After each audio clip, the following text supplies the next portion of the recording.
Nah, Sudah? silakan diulang, lanjut, tafadhol. Oke. Jadi di dalam iman kekristenan, sesuai dengan topik ini, kami mengimani Tuhan yang menjadi manusia, bukan manusia yang menjadi Tuhan. Jadi itulah yang menjadi topik kita kan. Nah, topik kita sebenarnya sudah menentukan pilihan. Di kami adalah Tuhan menjadi manusia, di Anda adalah manusia yang menjadi Tuhan. Nah, dengan klaim seperti itu tentu saya akan sertakan dengan data-data ya. Saya mau share sebentar ya. Ini pembukaan dulu saya dengan data. Boleh nggak saya share bro? Kayaknya nggak bisa ini. Ya, siapa? Yon, ditutup dulu Yon. Ahimanes, aku ngosin dong. Sini aku settingin supaya bisa dual. Bentar.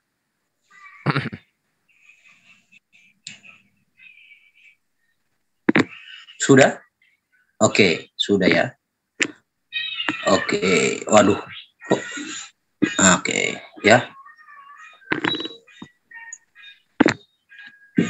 Di dalam Kejadian ya. Kejadian 1 ayat 26. Nah, di sini Elohim, oke, sebentar saya ganti dulu terjemahan baru. Berfirmanlah Allah, baiklah kita menjadikan manusia ya, menurut gambar dan rupa kita ya, supaya mereka berkuasa atas ikan-ikan di laut dan burung-burung di udara, atas ternak dan atas seluruh bumi, dan atas segala binatang melata yang merayap di bumi. Maka Allah menciptakan manusia menurut gambarnya. Jadi manusia itu prototipe Elohim.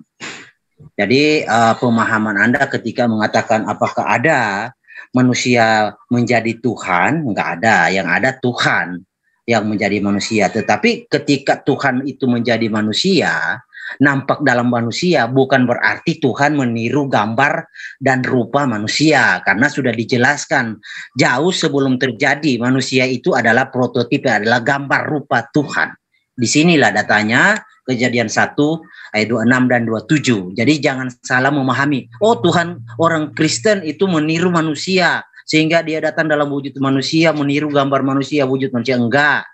Tuhan kami itu adalah prototipe kami, contoh, sehingga kami ada ya, wujud kami itu adalah contoh ya. Jadi Tuhan itu sudah menskenariokan wujudnya sehingga dia mengaplikasikan bahwa gambar dan rupanya itu diaplikasikan terlebih dahulu kepada Adam. Ada kawan-kawan lain silakan tambahkan. Timer. Sumber kecil silakan nambahin.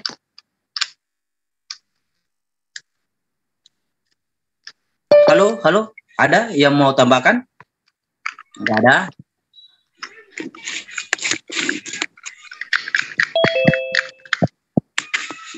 Oke, kalau nggak ada masih ada waktu bro, saya lanjut ya. Lanjut. Halo. Oke, saya lanjut ya. Jadi saya paham dengan materi atau topik yang diajukan ini. Saya paham arahnya kemana.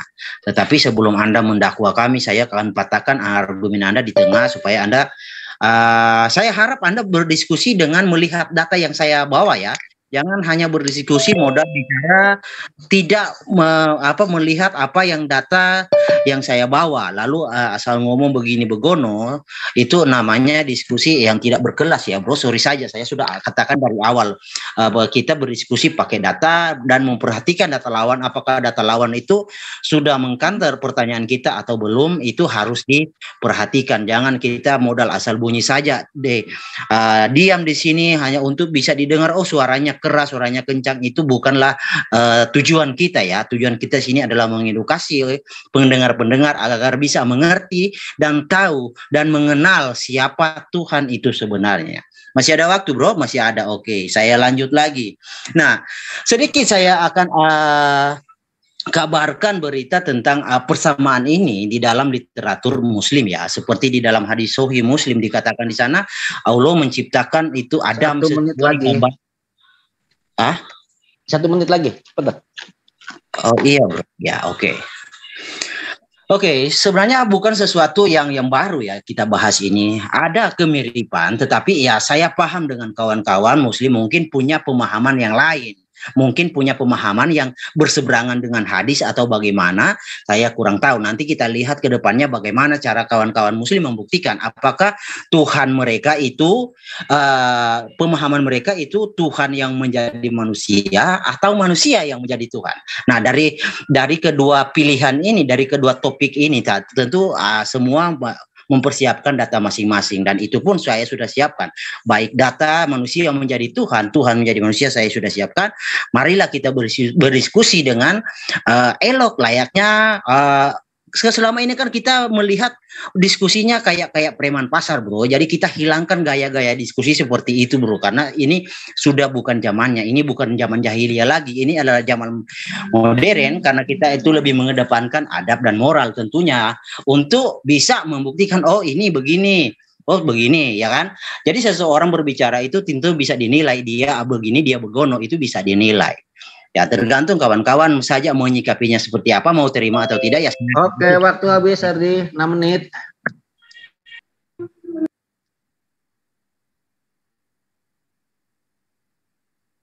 Silakan dari pihak muslim untuk open statement. Waktunya berapa menit Bang Imanis? 6 menit, 6 menit. Open statement 6 menit, nanti 5 menit.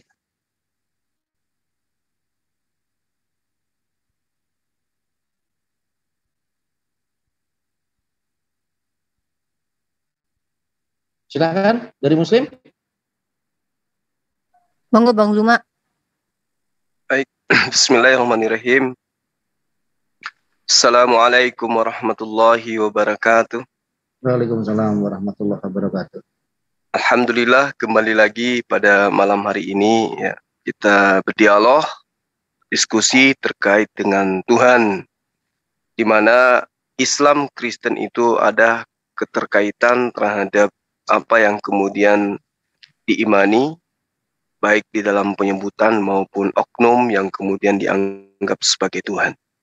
Al-Quran menerangkan bahwa manusia yang dianggap sebagai Tuhan itu, atau Tuhan yang menjadi manusia, diterangkan bagi kami umat Islam bahwa beliau adalah hamba Allah yang diberikan nikmat kenabian kepadanya, dan kemudian dijadikan sebagai contoh bagi Bani Israel.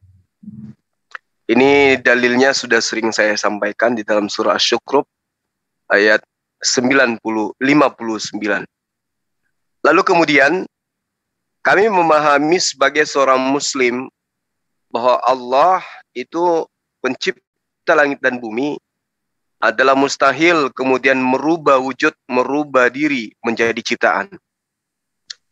Adapun kemudian di dalam pengajaran agama Islam bahwa ketika Allah mengutus para nabi, itu hanya memberi pengajaran kepada mereka, wewenang kepada mereka para nabi ini untuk mengajarkan kepada umatnya masing-masing bahwa mereka adalah utusan Tuhan. Yang dikatakan utusan Tuhan, utusan Allah, itu disebut dengan Rasulullah. Yang namanya Rasulullah pasti makhluk, pasti ciptaan. Apapun modelnya, seperti apapun hebatnya ketika dia datang ke muka bumi, tentu mereka semua adalah ciptaan Tuhan. Al-Quran menerangkan, semisal di dalam surah Al-Mu'minun, ayat 44, kami kemudian mengutus kepada umat itu para rasul secara berturut-turut. Nah, semasa Nabi Ibrahim masih hidup, juga ada umat lain di samping umat beliau yang hidup di sebagian belahan bumi lain. Saat Bani Israel mulai tumbuh berkembang, saat itu sebenarnya sudah banyak manusia selain mereka yang hidup dan berkembang di belahan bumi lainnya. Itu kenyataan, itu fakta. Jadi kalau misalnya dikatakan Tuhan hanya datang kepada bangsa Israel, ini larinya kepada ajaran yang kemudian mengajarkan dewa-dewa nusul menjadi manusia. Jadi yang ada kemudian adalah di dalam pengajaran Islam itu sangat jelas bahwa Allah bukan manusia, manusia bukan Allah, Allah tidak kemudian menjelma merubah wujud menjadi makhluk, dan tidak ada satupun makhluk yang bisa menjadi Tuhan. meski dipaksakan oleh penyembahnya. Demikian, silakan lanjut yang lain. Silakan. Oke. Silakan Ustaz Tahta.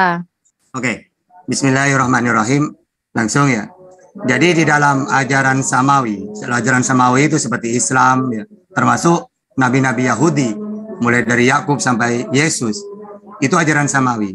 Tidak ada Tuhan menjadi manusia atau manusia yang dituhankan, itu tidak ada. Yang ada ajaran seperti itu ajaran pagan ya. Misalnya dewa-dewa menjelma jadi manusia gitu. Nah, ini pagan. Karena memang kalau ajaran Samawi, kenapa disebut Samawi? Dari sama langit. Maksudnya apa?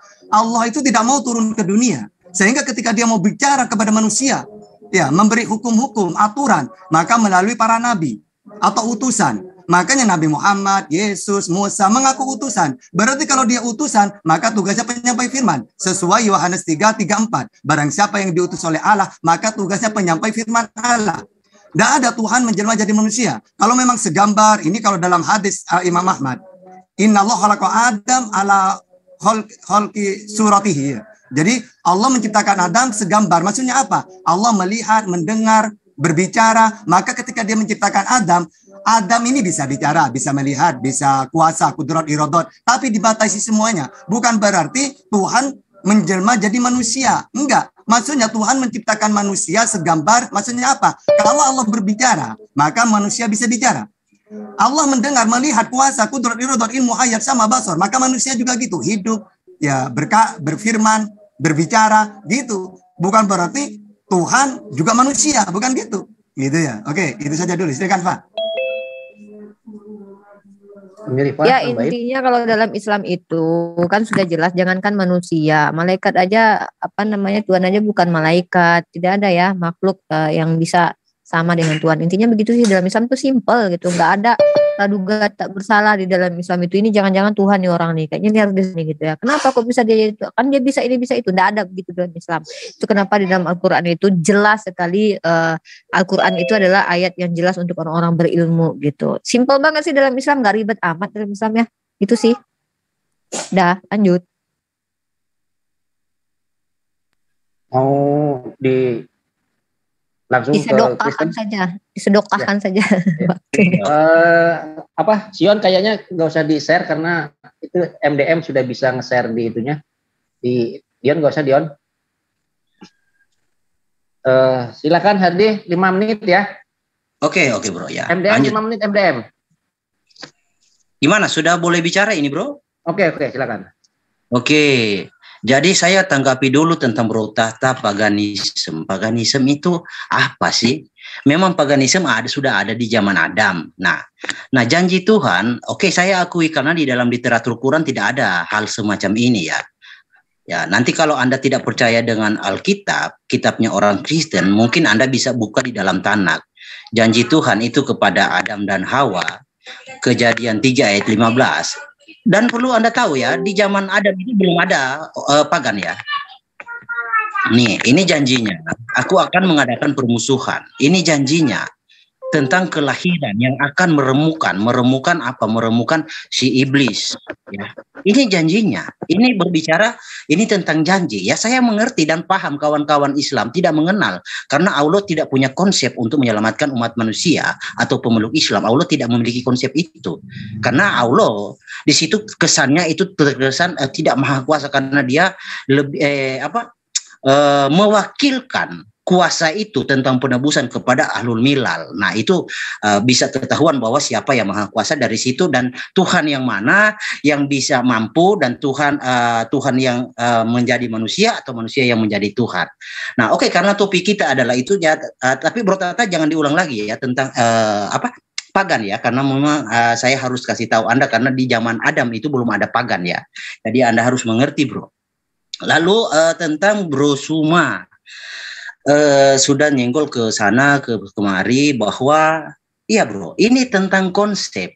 Jadi saya paham benar dengan kawan-kawan yang di sini Islam ya, terkhusus Islam. Saya paham benar dengan kalian karena memang tidak ada konsep itu di dalam iman kalian ya. Konsep tentang sang juru selamat, sang Mesias ya, itu tidak ada di dalam Quran maupun di dalam hadis. Adapun itu hanya sebatas nama, sebatas sebutan. Tidak ada konsep secara terperinci, tugasnya apa, misinya apa, dan dia siapa, tidak ada. Itu hanya sebatas penyebutan saja.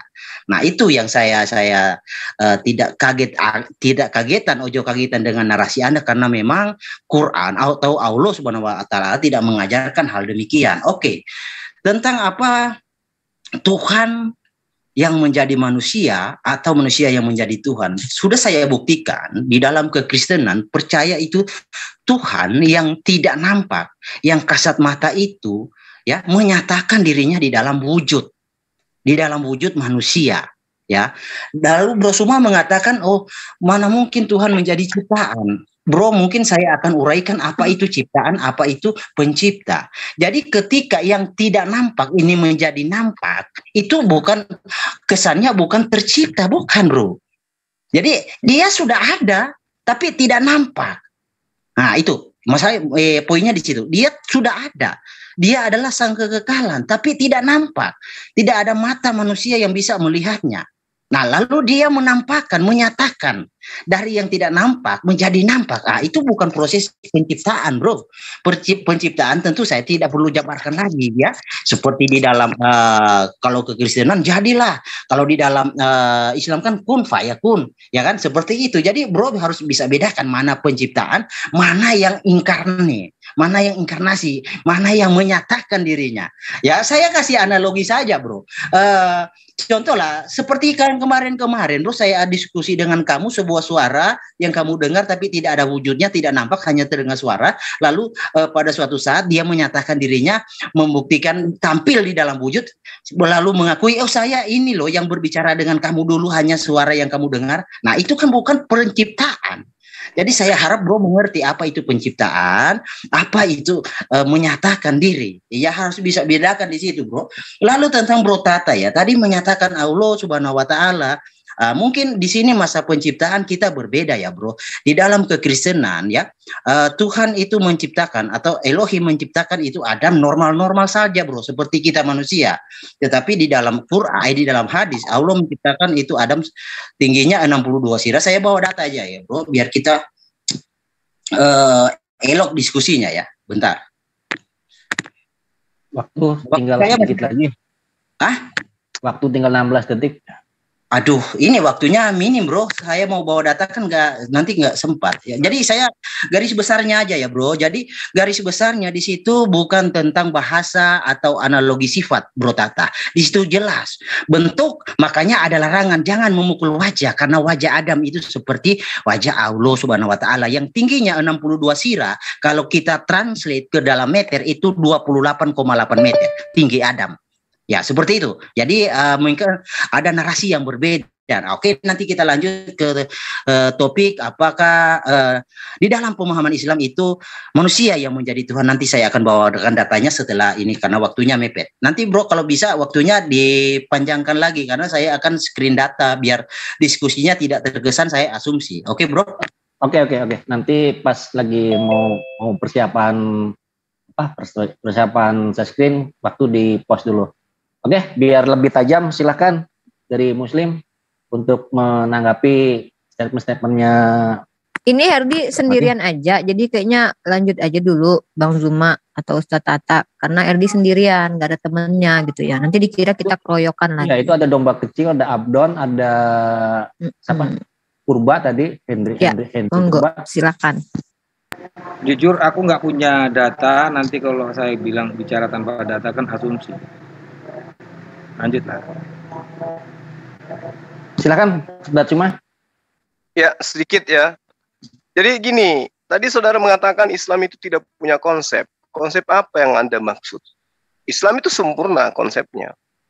Mengenai keselamatan kemudian itu sudah sangat jelas. Qul in kuntum tuhibbunallaha fattabi'uni yuhibbukumullah wa yaghfir lakum dzunubakum wallahu ghafurur rahim. Bahkan Nabi Isa juga mengatakan hal yang sama. Nabi Isa memerintahkan untuk mengikuti dia, bukan menyembah dia.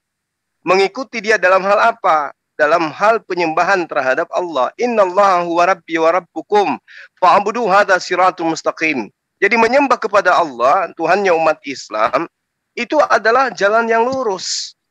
Nah, kemudian ada jalan yang lurus yang datang kepada Bani Israel dibengkokkan. Yang tadinya menyembahnya hanya kepada Allah, dibengkokkan menyembah kepada manusia. Sementara manusia yang disembah ini adalah manusia yang mengajarkan Bani Israel menyembah hanya kepada esensi yang mengutus dirinya. Itu nggak bisa menyeleweng dari sana. Bergeser sedikit itu ketahuan dia. Makanya Adinda Tahta tadi mengatakan bahwa itu pagan, karena memang iya. Anda jangan alergi di situ. Karena agama yang mempertuhankan materi, makhluk, apapun ceritanya, pasti pagan larinya. Itu nggak bisa. Kalau dari perspektif Islam, Tuhan itu bukan makhluk. Tuhan itu bukan materi. Kalau ada materi yang dituhankan, meski dia memiliki embel-embel bahwa dia adalah Tuhan yang inkarnasi, pada mulanya memang dia sudah ada, yang tadinya hanya berupa suara, sekarang muncul berupa fisik, tetap aja pagan. Tetap aja pagan. Tidak ada sosok Nabi yang mengajarkan bahwa Tuhannya itu berbentuk materi. Nggak ada.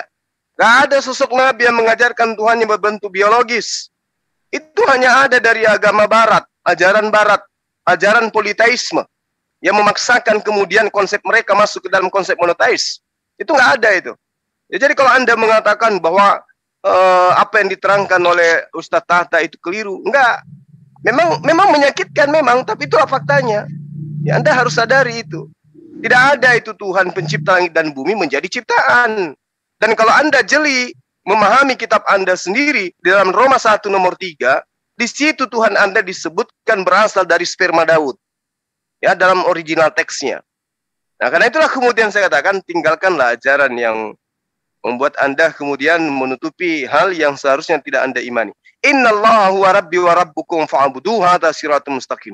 Itu jelas itu. Nabi yang datang kepada Bani Israel menyuruhkan menyembahnya kepada Allah. Kenapa kepada Allah? Karena dia adalah manusia, bukan Tuhan. Demikian, silakan Dinda Tahta. Oke. Jadi gini ya. Harus ini jelas, di dalam kepercayaan itu ada dua memang di dunia ini, samawi dan di luar samawi. Kalau samawi itu jelas, Allah itu sama di situ, tidak turun sesuai dua tawaret. Allah tidak akan turun ke dunia karena dunia ini, langit dan bumi tidak memuat kekuasaannya. Lalu bagaimana kita tahu mengenal Allah? Ya melalui para utusan. Ya, orang Israel di zamannya Musa ya tahu dari Musa, dijelaskan. Ya, seperti apa? Oh, kamu tidak bisa melihatnya, mati kalau kamu melihatnya. Sehingga lewat Musa, lewat Yesus, lewat Nabi Muhammad orang tahu. Karena mereka bertiga ini seorang utusan yang menerima ajaran. Nanti ajaran itu disampaikan kepada manusia. Nah, kalau di luar samawi, tidak. Tuhan itu turun menjelma atau inkarnasi terserah. Itu ajaran pagan itu. Ya, makanya kalau kita mentuhankan patung, coba patung-patung di kuil itu, kamu kira cuma omong kosong patung di situ. Sejarahnya menurut keyakinannya, dulunya itu dewa. Nah, sekarang ada orang mentuhankan baik itu nabi atau utusan, itu tetap pagan. Karena dia mentuhankan makhluk.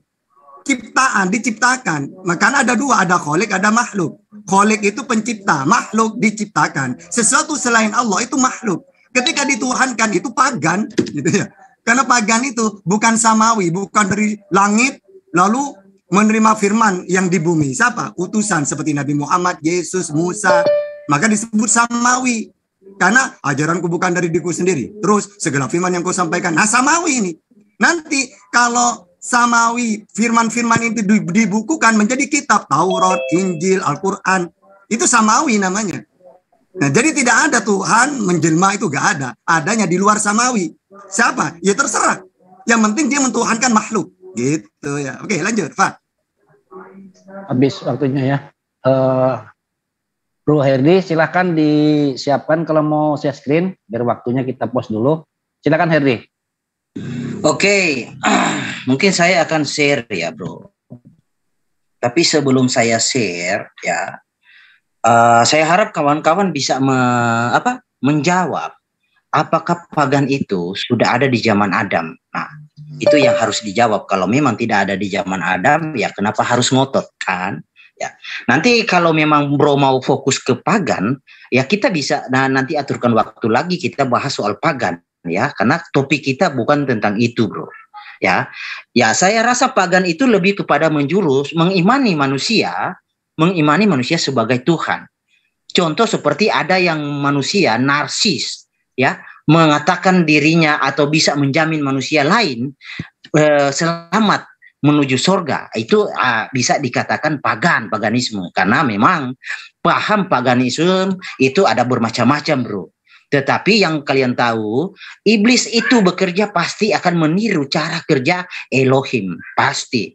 Iblis tidak akan membiarkan Elohim atau tujuan Elohim itu lancar-lancar saja. Ya, iblis pasti akan mencari celah, menggagalkan dengan cara apapun. Cara apa? Tentu akan meniru gaya-gaya Elohim, meniru rencana Elohim seperti ini, seperti itu, dan tentang janjinya. Bro, jangan salah ya, di dalam di zaman Samuel, saya buka ya aja ya datanya. Ini ya. Jadi di 1 Samuel ya, kita baca di 1 Samuel ya. 1 Samuel 8 ayat 7 ya. Nah, Yehovah atau Hashem berfirman kepada Samuel, dengarkanlah perkataan bangsa itu dalam segala hal yang dikatakan mereka kepadamu, sebab bukan engkau yang mereka tolak, tetapi akulah yang mereka tolak, supaya jangan aku menjadi raja atas mereka. Di sini Tuhan berkata dia akan menjadi raja atas orang Israel. Nah, kalau bro mau paham secara etimologi kata raja ini memang apa raja? Raja nggak mungkin bayang-bayang, bro, nggak mungkin. Raja itu sesuatu bentuk. Nah, di sisi lain Allah menyatakan dirinya adalah raja, ya. Mungkin raja apa? Raja halusinasi, saya nggak tahu. Karena kan Allah nggak punya wujud, nggak bisa nampak, nggak bisa membuktikan dirinya dalam wujud, ya kan? Nah, itu ada yang menjelaskan raja seperti apa Allah ini. Apakah Allah tidak mengerti bahasa raja, atau kalimat raja ini punya definisi adalah wujud, adalah sesuatu yang nampak? Apakah Allah tidak tahu etimologi atau arti kata raja ini sesuatu yang nampak? Saya harap Allah itu mengetahuinya. Kalau tidak ya repot Anda mengimani sesuatu yang tidak mengerti atau tidak mengerti apa bahasa, ya. Oke, lanjut tadi tentang apa ya? Sudah banyak sekali ya. Jadi saya agak lupa pembuktian tentang Quran ya, tentang hadis ya. Oke. Kita buka hadis ya, Bro. Bro Tata sini ya. Tak kasih lihat, Bro. Ini di dalam hadis 15, bro. Ya, oke. Nah, bro, di sini Allah Azza wa Jalla menciptakan Adam seperti wujudnya. Seperti wujudnya. Ya, jadi seperti wujud Allah. Makanya di dalam kita buka hadis Muslim hadis yang lain ya. Nah, di sini saya hadis Sahih Bukhari. Ada yang noise tuh.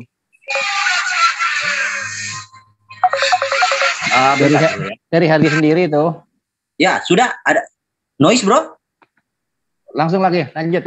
Aman. Oke. Di sini ya. Di sini ini hadis Sahih Bukhari ya. Hadis Sahih Bukhari nomor 5759 ya. Nah, Bro Tata, mata di papan tulis biar tidak mengulang-ulang. Oke. Di sini, bro, Allah Taala di sini yang menjadi kreator Allah ya.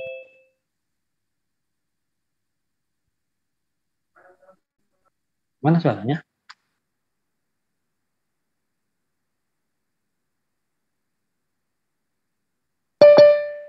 Hilang.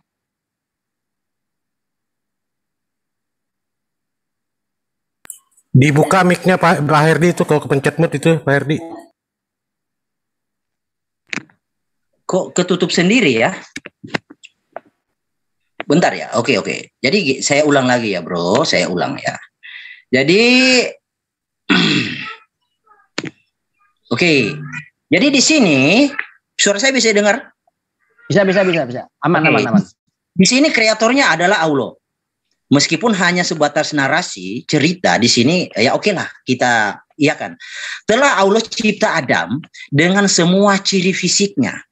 Ini saya kasih jelas ya. Allah mau menciptakan Adam, tetapi contohnya sudah ada, ciri fisiknya sudah ada. Nah, jangan Anda katakan itu ciri fisik Adam. Ini baru mau menciptakan Adam. Jadi mau menciptakan tetapi sudah ada contohnya. Kayak seperti di dalam Alkitab yang tadi saya buka ya. Seperti ini, Bro.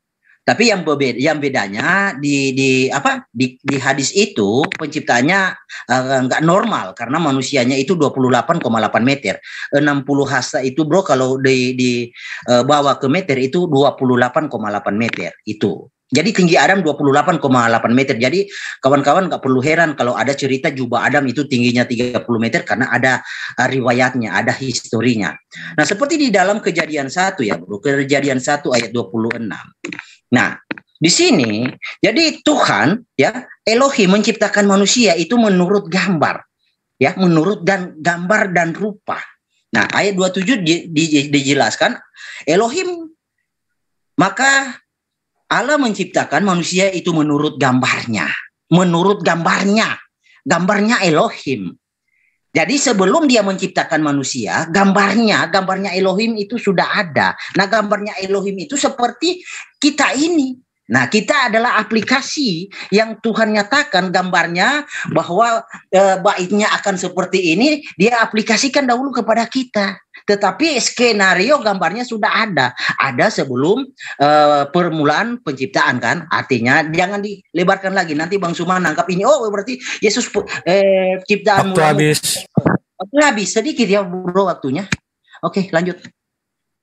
Oke, Pak Bro Herdi.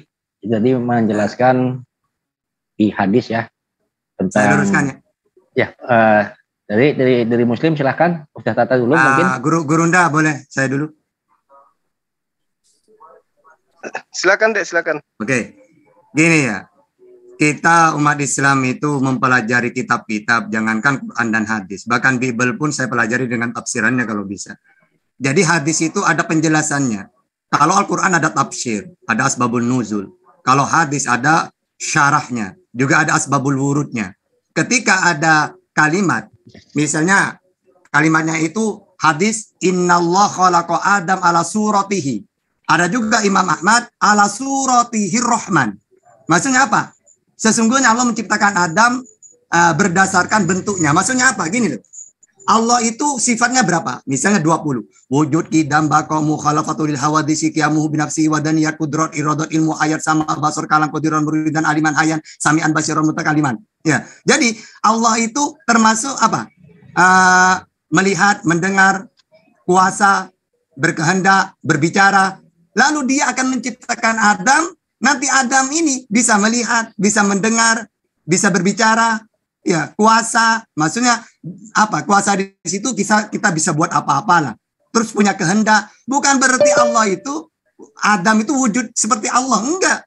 Tapi Allah menciptakan surah di situ. Kalau Allah bisa melihat, maka Adam juga melihat.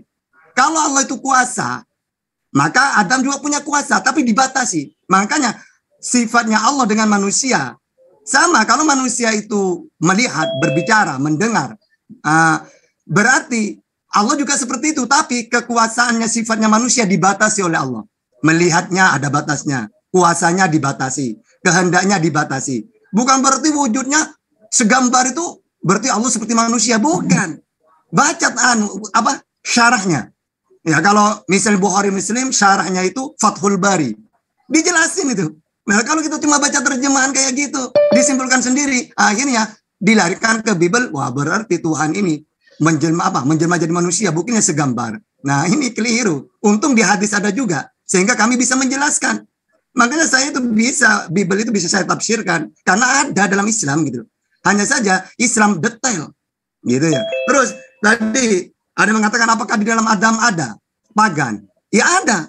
Bagi siapapun yang tidak mentuhankan Allah itu pagan. Kalau mentuhankan gunung, batu atau apa.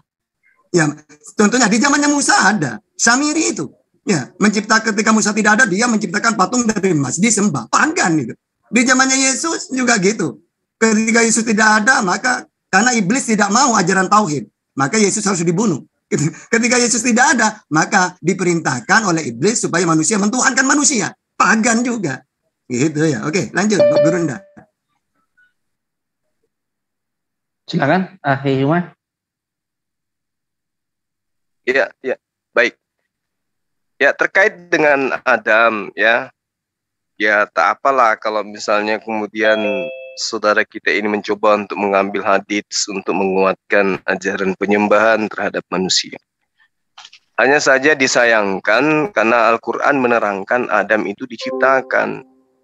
Fa'iza sawaituhu wa nafakhtu fihi min ruhi faka'u lahu sajidin. Jadi Adam alaihissalam itu diciptakan, ditiupkan roh ke dalam dirinya. Roh Allah ditiupkan ke dalam diri Adam, sama seperti Yesus. Maka perintahnya kemudian, tunduklah kamu dengan bersujud kepadanya. Adam diperintahkan bersujud. Wa isqala rabbuka lil malaikati inni ja'ilun fil ardi khalifah. Dia menciptakan Adam sebagai pemimpin di atas muka bumi. Jadi Tuhan tidak menciptakan dirinya. Nah, ini kesalahan. Inilah yang disebut pagan. Karena semua yang identik dengan Tuhan itu dianggap Tuhan. Ya, roh Tuhan dianggap Tuhan. Anak Tuhan dianggap Tuhan. Utusan Tuhan dianggap Tuhan. Itu pagan itu.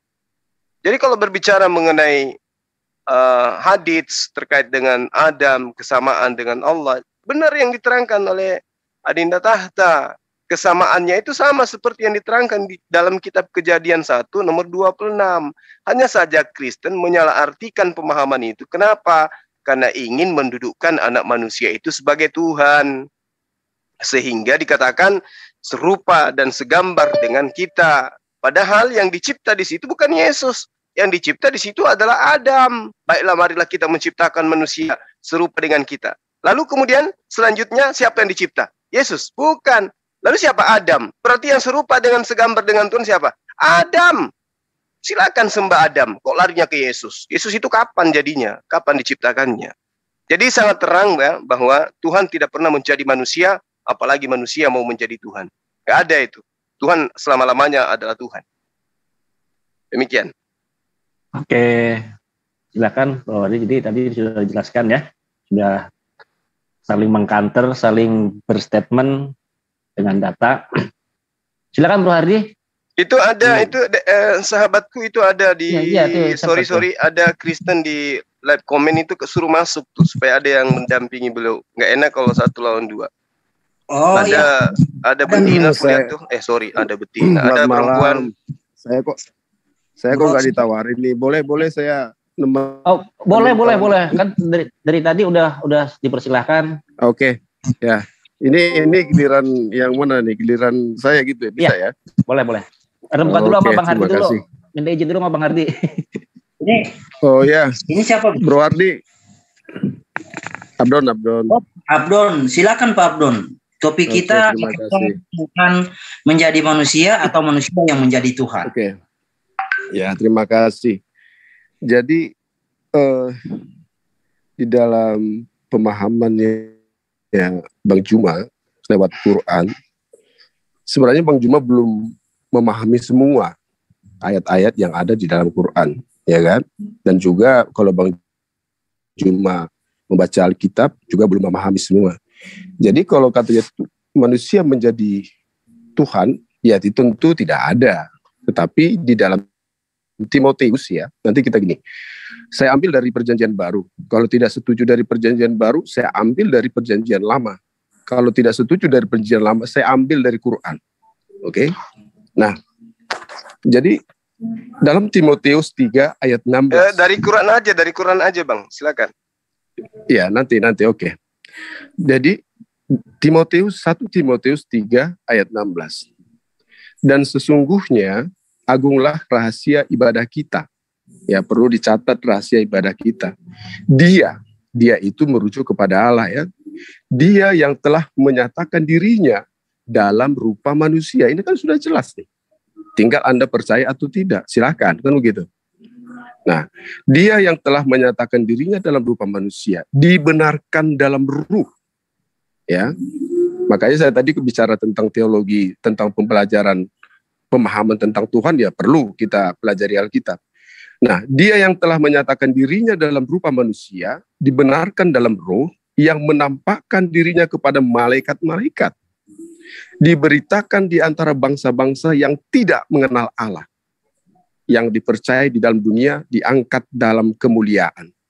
Nah, Di sini ada poin-poin Bang Juan, ada hal-hal yang penuh yang namanya rahasia ini. Kita sebutkan satu ya. Allah, kita bicara Allah, ruh, kita bicara ruh, manusia, kita bicara manusia, dan di sini diletakkan juga malaikat, kita bicara malaikat di sini, ya, dan diberitakan ke seluruh dunia, ya, di dalam dunia. Nah, inilah di dalam pemahaman pengikut daripada Yesus itu, yang mereka langsung kontak iman yang diilhami. Nah, kalau kita lari juga, kalau katanya tidak bisa nujul, Allah itu tidak bisa nujul, ya saya rasa ya Allah itu tidak berkuasa dan Allah itu tidak mungkin datang kepada manusia. Di dalam Quran, di Al-Qasas, ya, ayat 30, jelas di situ. Nanti saya akan sandingkan lagi ke Alkitab nanti. Maka ketika Musa sampai ke tempat api itu, ya, ini ada materinya api itu. Dia berseru dari arah pinggir sebelah kanan lembah, dari sebatang pohon, di sebidang tanah yang diberkahi. Wahai Musa, sungguh aku adalah Allah, Tuhan seluruh alam. Nah, jadi yang mengatakan bahwa Allah itu tidak bisa menjadi rupa manusia, ya, manusia ini yang bentuk sempurna. Sedangkan dia menampakkan diri dalam bentuk suara pun yang seakan-akan itu datang dari pohon, dia bisa melakukan itu. Nah, jadi untuk saya ambil menguatkan di Alkitab, menguatkan Quran ini. Jadi di Keluaran 6 ayat 1. Selanjutnya berfirmanlah Allah kepada Musa, ini kaitan ke Musa ya. Akulah Tuhan, ya. Di situ dikatakan akulah Tuhan. Artinya dia ada menampakkan dirinya, meyakinkan dirinya di dalam firman itu, ya, dalam suara itu. Nah, kita sambung ke ayat 2-nya. Aku telah menampakkan diri kepada Abraham. Tentu ini jelas ya, aku telah menampakkan diri. Artinya Allah itu menampakkan diri kepada siapa? Nah, kepada Ishak, kepada Abraham, Ishak dan Yakub sebagai Allah yang Maha Kuasa. Tetapi dengan namaku, ini perlu digarisbawahi, tetapi dengan namaku Tuhan, aku belum menyatakan diri. Oke, jadi artinya sebelum Abraham ada, aku sudah ada, tertulis di dalam, Yesus berkata di dalam pasal berapa ya? Tapi ada tertulis di Alkitab, sebelum Abraham ada, aku sudah ada. Nah, yang menguatkan ini adalah di Keluaran, ya, di kitab Perjanjian Lama, bahwa Allah mengatakan dengan namaku Tuhan, aku belum menyatakan diri. Nah, tentu kita menunggu menyatakan diri. Nah, ketika menunggu menyatakan diri, tentu orang-orang Yahudi tentu menunggu sesuatu, ya, menunggu sesuatu dengan mereka memahami, mengartikan di dalam ayat-ayat yang di dalam Taurat tadi. Oke. Sudah habis? Habis 5 menit. Oke. Udah ada 5 menit toh? Ya, lanjut. Udah, sedikit ya bro waktunya. Oke. Mau ditambah jadi 7 menit atau gimana? Ya 7 menit lah biar bisa disampaikan. Ditambah sedikit lah bro. Saya juga mau ngomong sebentar. Ya, gimana Pak dari Ustaz Tata atau Ustaz Cuma? Setuju? Saya sedikit ya Gurunda. Enggak setuju nggak nih waktunya ditambah jadi 7 menit? Ya, silakan aja, silakan. Ya, kalau tambah silakan ditambah. Ya, silakan. Tambah 2 menit lagi aja. Pak Abdul, saya lanjutkan ya. Ya, tambah 2 menit waktunya. Oh ya, oke. Jadi Bro Suma, Bro Tata, saya mengutip hadis tentang pernyataan narasi Allah menciptakan Adam seperti wujudnya, gambarnya, itu bukan bertujuan untuk mencari dukungan, membenarkan kitab kami, tidak. Tapi untuk membuktikan kepada Anda bahwa begini Allahnya, ya kan? Jadi sorry, salah besar Anda beranggapan seperti itu. Oke, saya akan bukakan lagi mata kalian bro, biar kalian mengerti literatur kalian seperti apa. Allah itu seperti apa. Saya share sebentar ya, kalau bisa saya itu bro, kalau bisa, dalil yang saya akan buka ini, saya sampaikan semua, biar Ustaz Suma dengan si Ustaz Tata mengerti. Nah, contoh seperti di dalam hadis Tirmizi 3159. Nah, dikisahkan di sini ya. Nih, dikisahkan di sini Allah tiba-tiba aku berada di hadapan Rob Tabaraka wa Ta'ala dalam wujud yang paling indah. Nah, ini pagan juga ya, bro. Lalu bertanya, "Hai Muhammad, apakah?" Aku menjawab, "Baik." Rob atau Allah, ia bertanya, "Tahukah kamu apa yang diperdapatkan malaikat tertinggi?" Beliau menjawab, "Aku tidak tahu." Ia mengucapkan 3 kali, "Aku melihatnya." Lalu ia meletakkan tangan Allah ya, yang di sini dimaksud, di atas pundakku hingga aku merasakan dinginnya ujung-ujung jari Allah Subhanahu wa Ta'ala. Nah, Allahnya ini di sini dikisahkan bentuk, berarti pagan juga ya, bro. Sorry, saya bukan mengutip untuk membenarkan kitab saya. Alkitab saya tidak perlu dukungan Quran atau hadis, sudah bisa menjawab apa argumen Anda, tetapi saya ingin membukakan mata Anda. Saya lanjut lagi ya, bro, ke sini. Oke, di dalam hadis Sahih Bukhari 6885. Nah, justru di sini parah, bro. Di sini parah karena bentar ya. Di sini kawan-kawan itu tidak mengenali Allah Subhanahu wa Ta'ala. Nah, bentar menemui ini. Ya, waktu habis. Tambah sedikit, bro. Biarin, nggak apa-apa. Ya. Bentar lagi saya ya. selesaikan biar kawan-kawan mengerti dan paham ya apa yang saya sampaikan. Oke. Lantas Allah Tabaraka wa Ta'ala menemui mereka dengan bentuk. Nah, saya tidak perlu uraikan, tidak perlu jelaskan kepada kawan-kawan bentuk itu apa. Bentuk ya. Tidak perlu kawan-kawan pasti sudah mengerti apa itu bentuk. Jadi Allah menemui mereka ini umat Islam dengan bentuk yang tidak mereka kenali atau tidak umat Islam kenali. Kemudian Allah berfirman, "Aku adalah Rob kalian." Di sini ada interaksi Allah dengan umat Islam, tetapi umat Islam tidak mengenali. Oke, kawan-kawan akan berkilah, "Oh, itu wujudnya bukan seperti kita."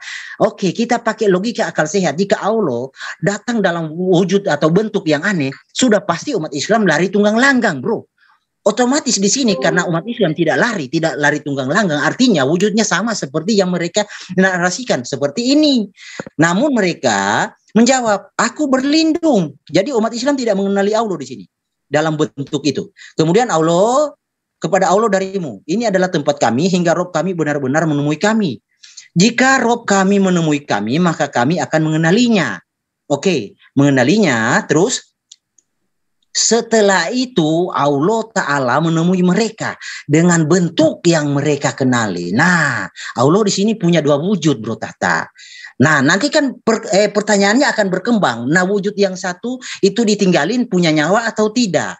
Wujud yang tidak dikenali, dia akan mengganti dengan wujud yang dikenali. Nah, ini akan berkembang lebih banyak lagi, bro. Tetapi yang pasti, menurut Anda ini adalah pagan. Oke, lanjut. Oke, terima kasih ya, Bro Hardi sudah memaparkan argumen-argumennya. Kayaknya semakin seru nih. Silahkan dari Muslim ditanggapi atau disanggah atau menguatkan keimanan kita. Silakan. Enggak, Berunda. Siapa? Silakan duluan, Dek. Oke. Saya menjelaskan hadis dulu ya. Jadi kalau masalah Suratir Rahman itu segambar dengan Allah itu maksudnya apa? Sudah saya jelaskan.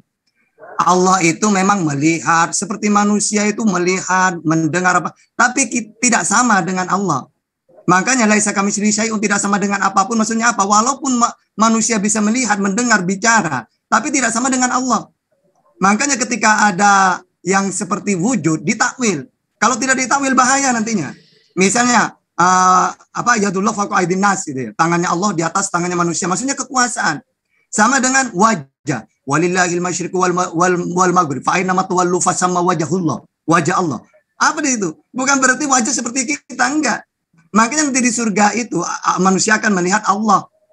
Nah, disitulah kita tahu yang sebenarnya. Kalau di dunia enggak, yang penting Allah itu tidak sama dengan apapun gitu loh. Walaupun dia melihat, kita melihat, tapi tidak sama gitu loh.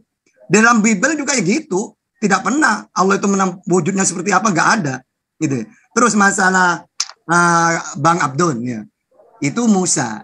Ini anallah Rabbul Alamin dalam Al-Qasas 30 itu. Nah, makanya saya mengatakannya, Al-Quran kalau tidak tahu tafsirannya, ya bahaya.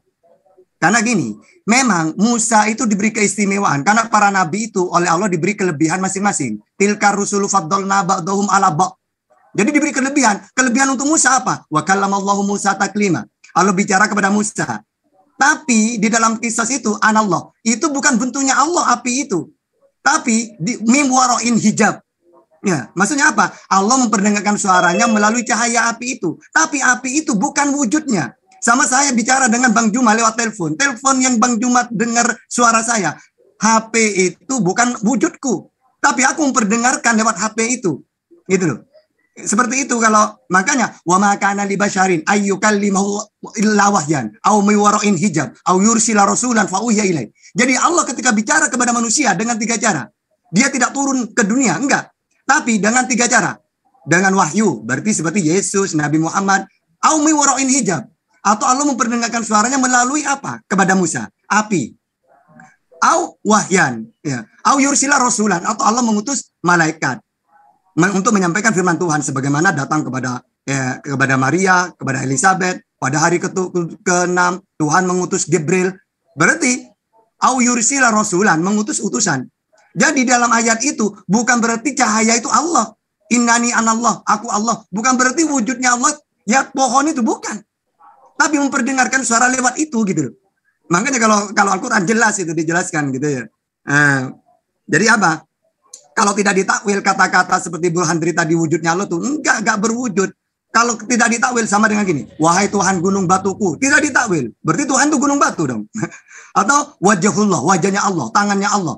Semuanya itu ada penakwilan supaya manusia tidak menjisimkan, ya, tidak membentukkan Allah gitu loh. Oke, gitu aja Bang Dimas, silakan. Baik. Jadi gini ya, Anda harus membedakan antara pagan dengan apa yang kemudian Allah terangkan tentang dirinya. Kalau pagan itu nyata, materi dia. Materi yang nyata, lahir, ya, ditampar, diludahi, ditabok wajahnya, kemudian disembah. Materi itu kemudian yang dipagankan. Itu beda.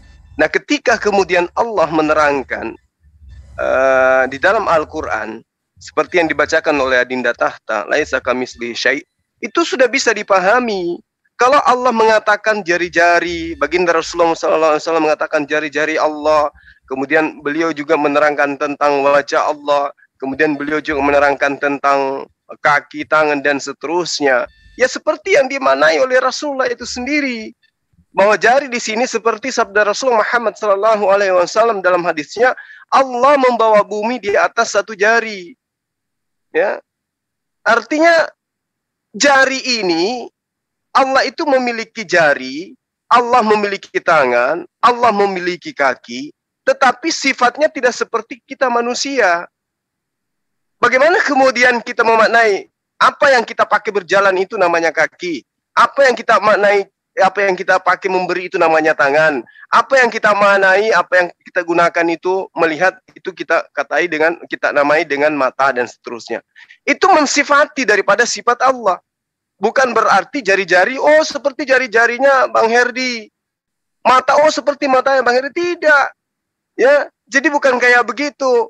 Itu pemaknaan, makanya harus ditakwil. Tidak seperti dengan Tuhan Anda. Itu tidak ditakwil lagi. Sudah nyata itu. Yesus, Maria melahirkan. Kemudian dia jadi orok. Kemudian dia anak. Kemudian remaja, dewasa. Lalu kemudian dibunuh. Lalu dituhankan. Itu yang pagan. Yang kayak begitu. Nyata kok. Allah Maha melihat. Allah Maha mendengar. Allah Maha perkasa. Allah Maha berkata. Allah Maha berkehendak. Berarti dia ketika diilustrasikan dengan makhluk, dia serupa. Tapi bukan berarti serupa dalam arti kata bahwa sama. Khalik dengan makhluk itu beda. Pencipta dengan ciptaan itu berbeda. Meski kemudian ciptaan ini mensifati ada sifat yang dimiliki oleh pencipta yang dimiliki. Sama misalnya saya. Saya seorang ahli gambar. Maka gambar saya itu akan mensifati diri saya. Ketika gambar saya itu dilihat oleh orang lain akan mengatakan, waduh, betapa bagusnya yang menggambar ini. Kenapa? Karena gambarku mensifati diri saya yang sempurna di dalam menggambar. Nah, sama ketika Tuhan menciptakan manusia yang sempurna, maka ciptaannya itu menggambarkan yang menciptakan. Kesempurnaan alam semesta ini membuktikan kesempurnaan sang penciptanya. Jadi itu bukan pagan di situ. Jadi ketika Anda mengatakan Tuhan datang kepada manusia, lantas Anda mengatakan pagan. Oh tidak, manusia Tuhan yang mana yang datang kepada kami? Ya. Lalu kemudian yang dikatakan pagan itu seperti yang saya gambarkan kepada Anda tadi. Tuhan Anda itu, yang namanya Yesus itu loh. Ya, itulah dia. Dia nggak bisa kalau tidak netek kepada ibunya. Usia 8 hari dia disunat. Anda Tuhan kan, pagan Anda itu. Mau lari kemanapun, Yesus itu dipagankan oleh Anda. Demikian. Oke, terima kasih. Oke, lanjut ya. Sebentar bro. Kita refresh dulu, minum dulu. Oh ya, sudah minum dari tadi bro. Okay. Silakan ya. Jadi kalau mau atau siapa yang mau ini Bang Hari dulu. Saya lanjut dulu bro. Ya, oke, saya lanjut. Oke. Jadi gini ya bro, saya kasih tahu dulu kawan saya Ustaz Suma dengan Ustadz Tahta. Ada sebuah kalimat di dalam Quran. Mungkin Anda harus apa ya? Di sini tentang ayat-ayat yang konon katanya Anda pikir itu mutasyabihat, tapi tentang alegoris atau kalimat bukan alegoris itu kita jeli kok bisa melihat dari susunan kosakatanya. Jadi kita tidak perlu belajar ke tingkat jenjang esteler atau apalah untuk membedakan itu kalimat alegoris atau bukan. Tentang Allah yang menampakkan dirinya dengan jarinya, itu ada sebab akibat loh bro Suma. Ada sebab akibat. Sebabnya apa? Akibatnya apa? Jadi sebabnya Allah menyentuh dada Muhammad dengan kedua ujung jari Allah, kedua ujung jarinya. Akibatnya Muhammad merespon. Ya, ada sebab akibat. Muhammad merespon sentuhan itu. Dia merasakan dinginnya ujung-ujung jari Allah. Ada respon. Jadi ini bukan kalimat alegoris atau mutasyabihat.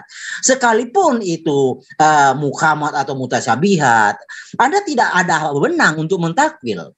Ya, Anda tidak punya wewenang untuk mentakwil karena di sini data Quran, mungkin Anda bisa berdebat dengan Allah Subhanahu wa taala. Di sini Allah mengatakan padahal tidak ada yang mengetahui tawilnya melainkan Allah. Oke, Anda hanya bisa mereka-reka, bro. Tetapi sesungguhnya hasil akhirnya kata Quran itu Allah yang tahu. Jadi kesimpulan Anda, tahwil Anda malam hari ini saya tidak bisa terima karena dengan data Quran ini. Karena tawil yang sebenarnya Allah yang tahu. Jadi Anda itu sekalipun mentawil itu hanya sebatas asumsi bro. Jadi saya anggap itu asumsi. Karena kita bisa melihat itu kalimat mana alegoris dan mana yang bukan alegoris. Tidak perlu belajar ke jenjang tinggi sampai STL, tak perlu. Kita bisa tahu itu alegoris atau bukan. Nah, lalu tentang apa tadi? Pagan-pagan saya sering gimana ya mau mengartikan, nanti kapan-kapan bro kita bahas tentang pagan. Nah karena topik kita di sini bro adalah tentang Tuhan menjadi manusia dan manusia menjadi Tuhan. Oke, saya sudah membuktikan bahwa di sini bahwa Tuhanku Maha Kuasa, Maha Mampu bisa menyatakan dirinya dalam bentuk dan wujud manusia. Nah, sekarang apakah Anda bisa? Tentu di Anda kan tidak bisa. Tetapi yang ada pada iman Anda justru terbalik. Yang ada adalah manusia yang menjadi Tuhan. Contoh, apa sih itu Tuhan? Artinya Tuhan itu punya kuasa untuk memasukkan manusia itu ke surga. Itu sudah Tuhan.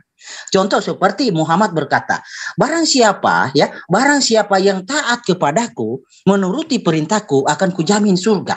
Nah, oke, nanti Anda nilai. Lalu ada lagi kata Muhammad di dalam sebuah hadis. Barang siapa yang melihat aku, dia sudah haram mencium bau neraka. Lalu Muhammad lagi berkata, barang siapa darahnya bercampur dengan darahku. Nah, ketika itu cerita perang Uhud, ada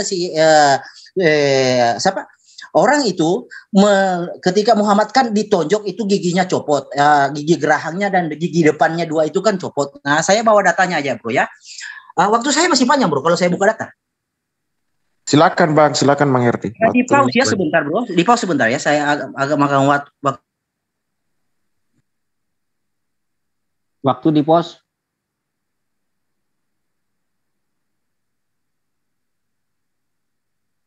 Silakan tadi di-share.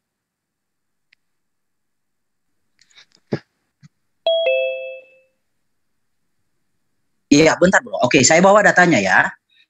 Oke. Bisa dengar suara saya bro? Bisa Bang. Aman. Oke. Oke, jadi kita bicara tentang bentar ya. Kita bicara tentang hadis sirah nabawiyah, sorry bro, bukan hadis, sirah nabawiyah. Ya, kita bicara sirah nabawiyah.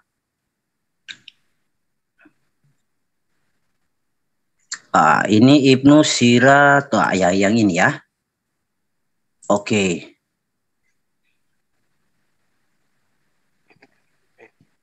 Sabar ya, bro. Oke. Jadi di sini Muhammad itu sangat narsis ya. Menganggap dirinya seperti Tuhan karena bisa menjamin baik wajahnya, melihat rupanya,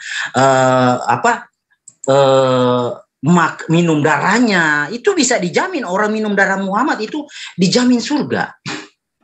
Nah, saya itu bicara selalu pakai data bro, biar tidak terkesan saya ini. Nah, ini disorong kemana di sini ya? Oke, bentar. Di sini kawan-kawan bisa lihat di layar. Terlalu kecil. Terlalu kecil. Oke, bentar ya. Bisa. Lihat. Bisa kalau laptop bisa. Oke, iya. Nah, di sini, bro, ini adalah bentar mana pulpennya ya? Ini pulpennya. Oke. Nah, di sini yang Al Said Khudri menyeka darah dari wajah beliau. Beliau adalah Muhammad. Jadi Said Al Khudri menyeka darah dari wajah beliau. Beliau Muhammad. Lalu menelannya. Nah, Said Al Khudri. Gimana? Belum muncul nih. Belum muncul. Waduh. Oke, kita bacakan. Ada. Oh, ada ya. Jadi saya bacakan saja ya. Said Al Khudri menyeka darah dari wajah Muhammad, lalu menelannya. Lalu Muhammad bersabda, barang siapa darahnya bercampur denganku, dengan darahku, maka ia tidak akan tersentuh oleh neraka. Nah, inilah yang disebut paganisme, manusia yang mau menjadi Tuhan. Ada waktu lagi, bro? Masih 2 menit. Satu menit. 1 menit. Kawan-kawan ada yang mau ditambahkan atau saya lanjut? Lanjut, Bang. Lanjut. Oke, dengan apa yang saya bawakan, jadi karena dengan topik kita hari ini, malam ini, topik kita adalah Tuhan menjadi manusia, itu ada di dalam konsep kami, sedangkan manusia yang menjadi Tuhan ada di dalam konsep kalian. Nah, kita bisa juga melihat di dalam data Quran seperti Ali Imran 132. Di situ jelas dikatakan taatilah Allah dan Rasulnya.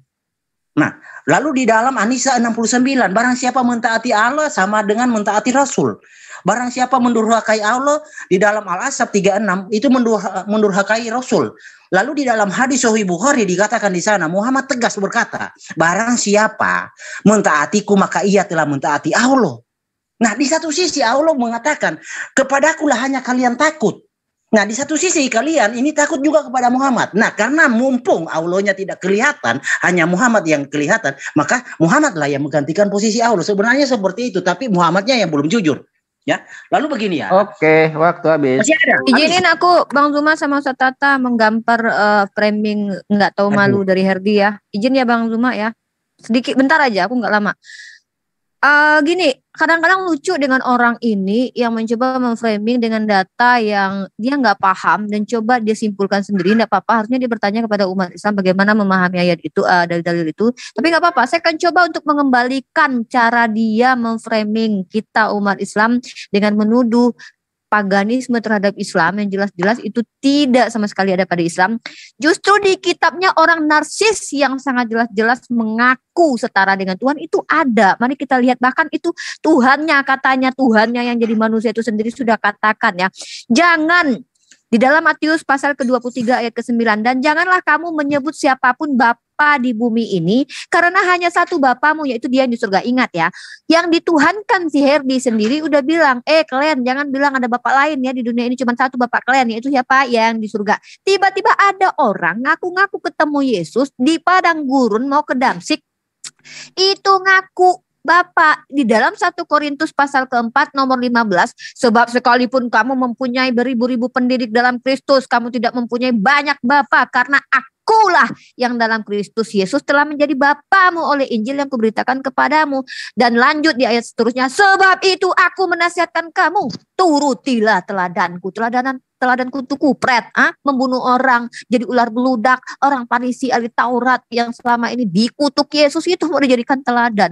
Lalu dia tiba-tiba framing bahwasanya darah Nabi Muhammad itu kalau begini dan begitu maka itu adalah paganisme. Herdi, di dalam Islam itu sendiri yang namanya nabi, yang namanya utusan, mereka adalah orang-orang maksum. Ya beda di dalam iman kalian, Tuhan aja terkutuk. Emang beda kita, di dalam iman kalian Tuhan aja terkutuk, apalagi nabi cabul. Di dalam kitab kalian apa? Mengintipi istri orang mandi, itu diangkat jadi nabi sama Tuhan kalian. Bagi kalian itu tidak masalah, tapi bagi kami tidak seperti itu, karena memang nabi itu maksum, mereka terjaga dari maksiat. Jadi kalau kan dikatakan apapun yang ada pada diri mereka itu suci. Jadi seandainya pun apa yang kamu bawakan dalil itu seandainya diterapkan dalam imanmu, maka jujur saja Erdi, Paulus itu adalah orang yang harusnya kamu katakan juga narsis ya. Aneh itu, dalam kitabmu sendiri ada ayat seperti itu, dan lebih mengerikan lagi. Silakan yang Bang Zuma dan Ustaz Tata. Saya sedikit, setelah itu tak kasih ke Bang Juma semuanya. Nah, ini saya hanya meluruskan Al-Qur'annya. Jadi ayat mutasyabihat itu bukan semua ayat harus tahu. Di situ ayat mutasyabihat saja, bukan muhkamat.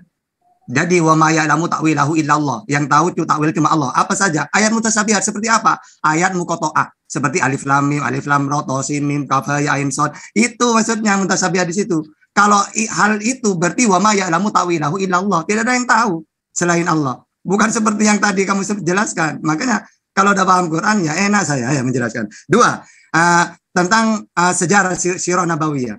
Ada hadis-hadis barang siapa yang menyentuh kulitku selamat dari neraka. Tapi ingat, tetap tidak mentuhankan Nabi Muhammad itu. Tetap posisinya sebagai utusan Nabi gitu ya. Terus atillah wa atiur rasul. Taat kepada Allah, taat kepada Rasul. Bukan berarti mentuhankan Nabi Muhammad, enggak. Memang semua para nabi itu, kalau kita itu tidak taat, berarti tidak taat kepada yang mengutus. Segala firman yang kau sampaikan kepadaku, telah kau sampaikan kepada mereka. Kok saya tidak taat tentang apa yang disampaikan oleh Yesus? Padahal Yesus penyampai firman Tuhan. Maka mendustakan Yesus sama dengan mendustakan Allah. Sama dengan saya, diutus oleh Bang Juma. Sampaikan ini di Surabaya deh. Barang siapa di Surabaya tidak percaya dengan apa yang mendustakan omonganku, padahal aku diperintah oleh Guru Nda Juma, maka orang ini akan mendustakan Guru Nda Juma. Ibaratkan gitu itu. Bukan mentuhankan Nabi Muhammad gitu ya. Oke, lanjut. Guru Nda. Iya, baik. Jadi ketika orang taat kepada baginda Rasulullah Muhammad SAW, maka orang itu semakin taat, semakin tidak menuhankan beliau. Karena tidak ada satu perintah pun dari beliau yang mengarahkan manusia untuk menuhankan dirinya.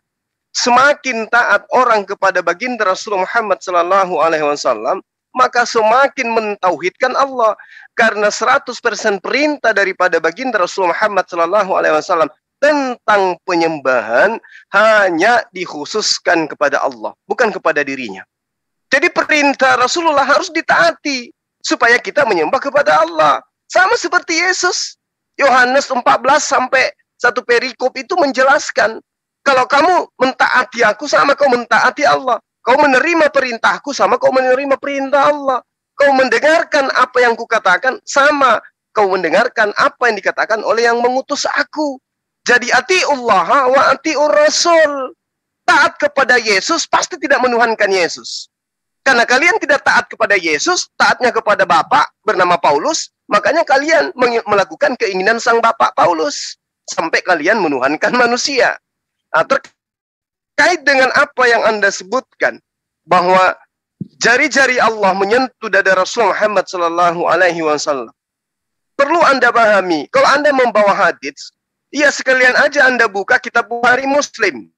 Bukhari 7451, Muslim 2786. Lihat bagaimana kemudian jari Allah dikatakan menyentuh gunung.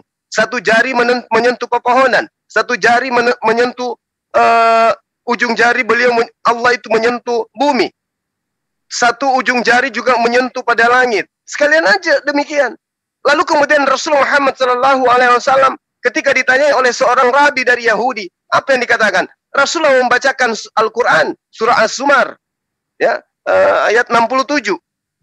Wa ma qadarullah hakka qadarihi wal ard jami'a. Jadi ayat ini menerangkan bahwa dan mereka tidak mengagungkan Allah dengan mengagungkan yang semestinya. Padahal bumi seluruhnya dalam genggaman jari Allah, dalam genggaman tangan Allah pada hari kiamat, dan langit digulung dengan tangan kanannya. Jadi kalau Anda mengatakan, oh ini pagan juga, oh sorry, maaf, Allah kami bukan makhluk, Allah kami itu gaib, tidak ada yang serupa dengan dia. Bahkan manusia yang Anda sembah pun mengatakan, Bapak yang mengutus aku, tidak bisa kau lihat, suaranya pun tidak bisa kau dengarkan. Masalahnya sekarang, utusan Tuhan yang datang kepada kalian, kepada Bani Israel, itu diambil oleh penjajah Romawi, kemudian dijadikan sebagai Tuhan, menggantikan dewa-dewa mereka, dan kalian aminkan hari ini. Makanya saya katakan, kalian itu ya mohon maaf, pagan, nyembah manusia. Siapa bilang Yesus bukan manusia? Ada enggak di antara kalian yang mau mengatakan, Yesus bukan manusia? Ada enggak yang berani mengatakan itu? Sementara Yesus sendiri menerangkan dirinya adalah anak manusia. Bahkan kitab kalian menjelaskan, Yesus anak manusia. Bahkan kalau tidak mengajarkan Yesus datang sebagai manusia, maka kalian dianggap sebagai penyesat. Berarti Yesus manusia. Deritanya kemudian adalah kalian menuhankan manusia. Karena kalian keciduk menyembah manusia, sekarang Saudara Herdi harus bersusah payah, melilit lidah, supaya menemukan sebuah data di hadits, bahwa Allah juga itu adalah manusia. Sorry lah kawan, kamu nggak akan pernah bisa menemukan itu. Ya, meski di dalam Al-Quran menerangkan bahwa bumi akan digenggam, langit akan gulung oleh tangan Allah. Tetapi bukan berarti tangan dalam arti kata tangan makhluk. Ini tangan pencipta, ya, tidak sama seperti makhluk. Jadi khalik tidak sama dengan makhluk. Makhluk artinya ciptaan, khalik artinya pencipta. Demikian. Oke, terima kasih. Ini mau berapa kali lagi? Oke, waktu habis. Lanjut, Bro. Ya, sebentar Bu Herdi. Kita kesepakatan dulu. Ini sudah 90 menit. Mau berapa kali lagi? Terserah. Kalau perlu, Bro. Oke. Lanjut, silakan dari teman-teman Kristen, silakan. Oke. Jadi jelas di dalam kekristenan ya, Bro, tentang Tuhan menjadi manusia, Tuhan yang nampak menjadi manusia, itu bukanlah konsep pagan. Ya, konsep pagan itu adalah manusia yang narsis mau menjadi Tuhan. Itu konsep pagan. Anda harus tahu, dan mungkin Anda bisa share ke Google apa sih pagan itu. Ya, sekarang juga Anda bisa share ke Google pagan seperti apa.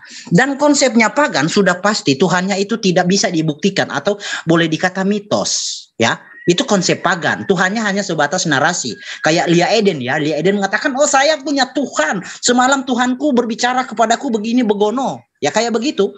Hanya konsep pribadinya, individu. Jadi perkenalan Tuhan hanya individu, tidak ada seperti yang dipahami oleh di Judaism itu hukum dwi ganda saksi, itu tidak ada.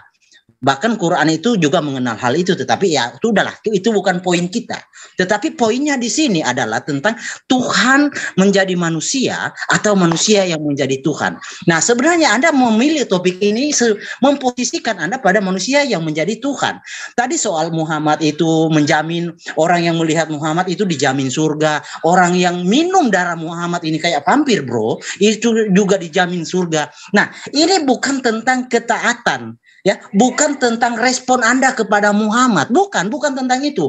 Tetapi ini tentang narasi Muhammad yang seolah-olah, narasi Muhammad itu adalah narasi ilahi.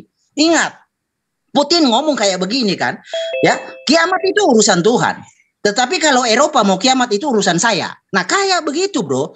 Surga itu urusan Tuhan. Anda mau pergi ke surga juga urusan Tuhan, bukan urusan Nabi. Begitu bro. Jadi kalau ada Nabi yang bisa menjamin melihat wajah sang Nabi, minum darah sang Nabi kayak vampir, ya itu bukan Nabi. Itu sudah Tuhan. Nah hal seperti itu yang dinamakan paganisme bro. Anda harus tahu unsur paganisme itu seperti apa. Jangan hanya modal mengatakan, oh sama begini. Tidak. Paganisme itu punya unsur. Ada uraian-uraiannya bro. Jadi Anda harus pelajari. Saya harap kawan-kawan di sini, Ustaz Tata, Ustaz Suma, atau siapapun Muslim yang mendengarkan ini, seluruh dunia atau siapa, pelajari itu apa, seperti apa itu pagan. Jadi jangan hanya modal, oh ini cocokmologi begini, itu modal cocokmologi bro. Di dalam dunia perdebatan akademis, cocokmologi seperti itu, kalau saya masih di Hong Kong ditendang atau ditembak. Selesai bro.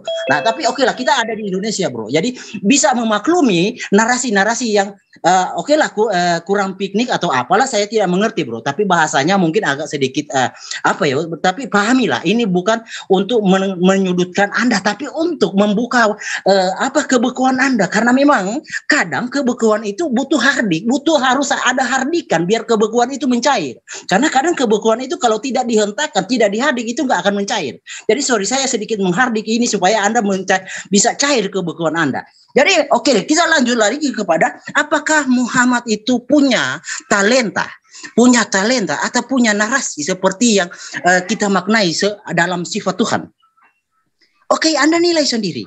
Orang yang minum darah Muhammad, lalu Muhammad menjamin surga, apakah itu bukan Tuhan? Oke, Anda bisa menolak, kami tidak menganggap Tuhan, tetapi narasinya Bray, narasinya itu yang menjadi masalah. Kalau Muhammad bukan Tuhan, jangan bernarasi seperti itu. Itu narsistik namanya. Ya, kawan-kawan bisa paham. Saya tidak menguraikan iman Anda, tapi saya memberitakan kenyataan bahwa apa yang dikisahkan di dalam Sirah Nabawiyah itu adalah suatu fakta kenyataan bahwa Muhammad pernah mengatakan seperti itu, bahwa darahnya ketika ada orang minum bisa dijamin surga, bahkan neraka itu diharamkan. Nah ini adalah sifat-sifat keilahian. Nah itu yang menjadi topik kita. Jadi di saya adalah Tuhan yang menampakkan diri dalam wujud manusia. Di dalam iman Anda adalah manusia yang ingin menjadi seperti Tuhan. Dengan sifat-sifat narasi-narasi yang Muhammad yang dituliskan, disejarakan di dalam Sirah Nabawiyah ataupun hadis, itu melambangkan bahwa Muhammad itu narsis, ingin menjadi Tuhan. Hanya Anda yang tidak mengerti. Ya, hanya Anda yang tidak mengerti. Tapi narasinya coba Anda pahami. Narasi itu adalah hak prerogatif Tuhan. Narasi menyelamatkan manusia ke surga itu hak prerogatif Tuhan, bukan narasi manusia. Kalau Anda punya akal sehat, Anda bisa berpikir, oh ini salah. Meskipun Anda tidak menganggap itu Tuhan. Tetapi narasinya adalah narasi ilahi bro. Hak prerogatif. Oke lah Anda mengatakan kami tidak berpikir. Ya, oke Anda tidak mengimani seperti itu. Tetapi yang pasti itu sudah syirik. Itu yang dinamakan dualisme. Oke, kita akan bahas sedikit ke dualisme. Di dalam pengakuan Quran maupun hadis, Islam bukan hanya mengenal dualisme, banyak dualisme. Neraka bisa mencuci dosa, itu dualisme. Artinya Allah tidak mampu mencuci dosa umat Islam, butuh neraka untuk mencucinya, sehingga diangkut dari neraka ke surga. Ya, Anda harus paham dan mengerti. Ya, lalu apa lagi? Umat Yahudi, Ahlul Milal menjadi penebus. Allah tidak mampu menebus. Butuh orang Yahudi dan Nasrani untuk menebus dosa umat Islam. Itu tanda bukti tidak kemahakuasaan Allah. Ya, kalian harus mengerti itu. Jadi mau bantah gimana lagi bro? Konsepnya jelas. Terlihat, Anda saja yang tidak mengerti bahwa yang ada di balik semua itu adalah sang Nabi. Oke, masih ada waktu? Masih. Oke, kawan-kawan ada yang mau tambahkan atau saya lanjut? Lanjut, Bang. Ya, lanjut aja. Oke, saya lanjut.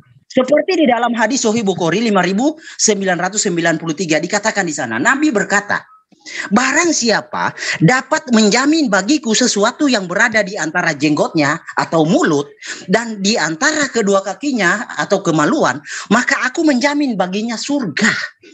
Ini surga kok kayak dibagi-bagi kayak apa ya? Oh, calo kalau jualan tiket bola kaki calo begini. Ini saya punya tiket begini. Bro, ini surga. Surga itu adalah hak prerogatif Tuhan. Kalau surga itu dibagi-bagi kepada calo-calo, kepada nabi-nabi, otoritas Tuhan sebagai yang maha kuasa gugur. Anda harus tahu, Tuhan itu bertindak, punya sifat maha kuasa, tentu dia tidak akan berbagi kemuliaan. Oke lah, di dalam iman kami, Tuhan kami begitu. Tetapi di dalam iman kalian mungkin begitu. Oke, imani saja. Tapi yang saya kasih tahu bro, kalau ada Tuhan, metodenya seperti itu. Waktu ya, habis, waktu saya yakin jualan itu obat. bukan Tuhan. Silakan. Oke, saya dulu Dinda tahan. Orang ini harus disihatkan dulu otaknya. Jadi gini kawan, Anda itu mohon maaf saya harus katakan Anda itu kayak orang apa ya? Anak TK yang membaca sampul buku kedokteran lalu kemudian buka praktek. Anda ditertawakan umat Islam. Ya. Baginda Rasulullah Muhammad sallallahu alaihi wasallam menerangkan kul in kuntum tuhibbunallah fattabi'uni yuhibbukumullah wa yaghfir lakum dzunubakum wallahu ghafurur rahim. Kalau pencipta alam semesta mencintai seseorang, mencintai manusia, mencintai hambanya, maka itu sudah pasti upahnya adalah jannah. Allah cinta, Allah ridha, ya jannah, surga. Anda siapa? Lalu kemudian Allah memerintahkan baginda Rasulullah Muhammad SAW menyeru manusia, jika engkau mencintai Allah, maka ikutilah aku. Kalau cinta kepada Allah, ikuti baginda Rasulullah Muhammad SAW. Hadis yang Anda kemukakan tadi, hadis yang terakhir itu memang betul. Siapa yang mampu menjaga mulutnya, menjaga kelaminnya dari perbuatan yang haram, pasti masuk surga. Itu data di Islam. Makanya yang masuk surga itu orang beriman. Ya, Anda yang harus banyak belajar. Kemudian ketika saudara saya ini mengatakan tentang hadis, Anda ini lucu ya, saudara Erben ya. Seakan-akan Anda itu sudah S5 belajar Quran, belajar hadis. Padahal membacanya pun nggak bisa. Saya terangkan kepada Anda. Hadis yang membicarakan tentang Malik bin Sinan itu bercerita tentang perang Uhud. Hadisnya itu jelas bahwa Malik bin Sinan, ayah dari Abu Sa'id Al-Khudri, dalam perang Uhud telah menelan darah Rasulullah. Itu betul. Darah yang keluar di pipi beliau, di pipi Rasulullah ketika perang terjadi.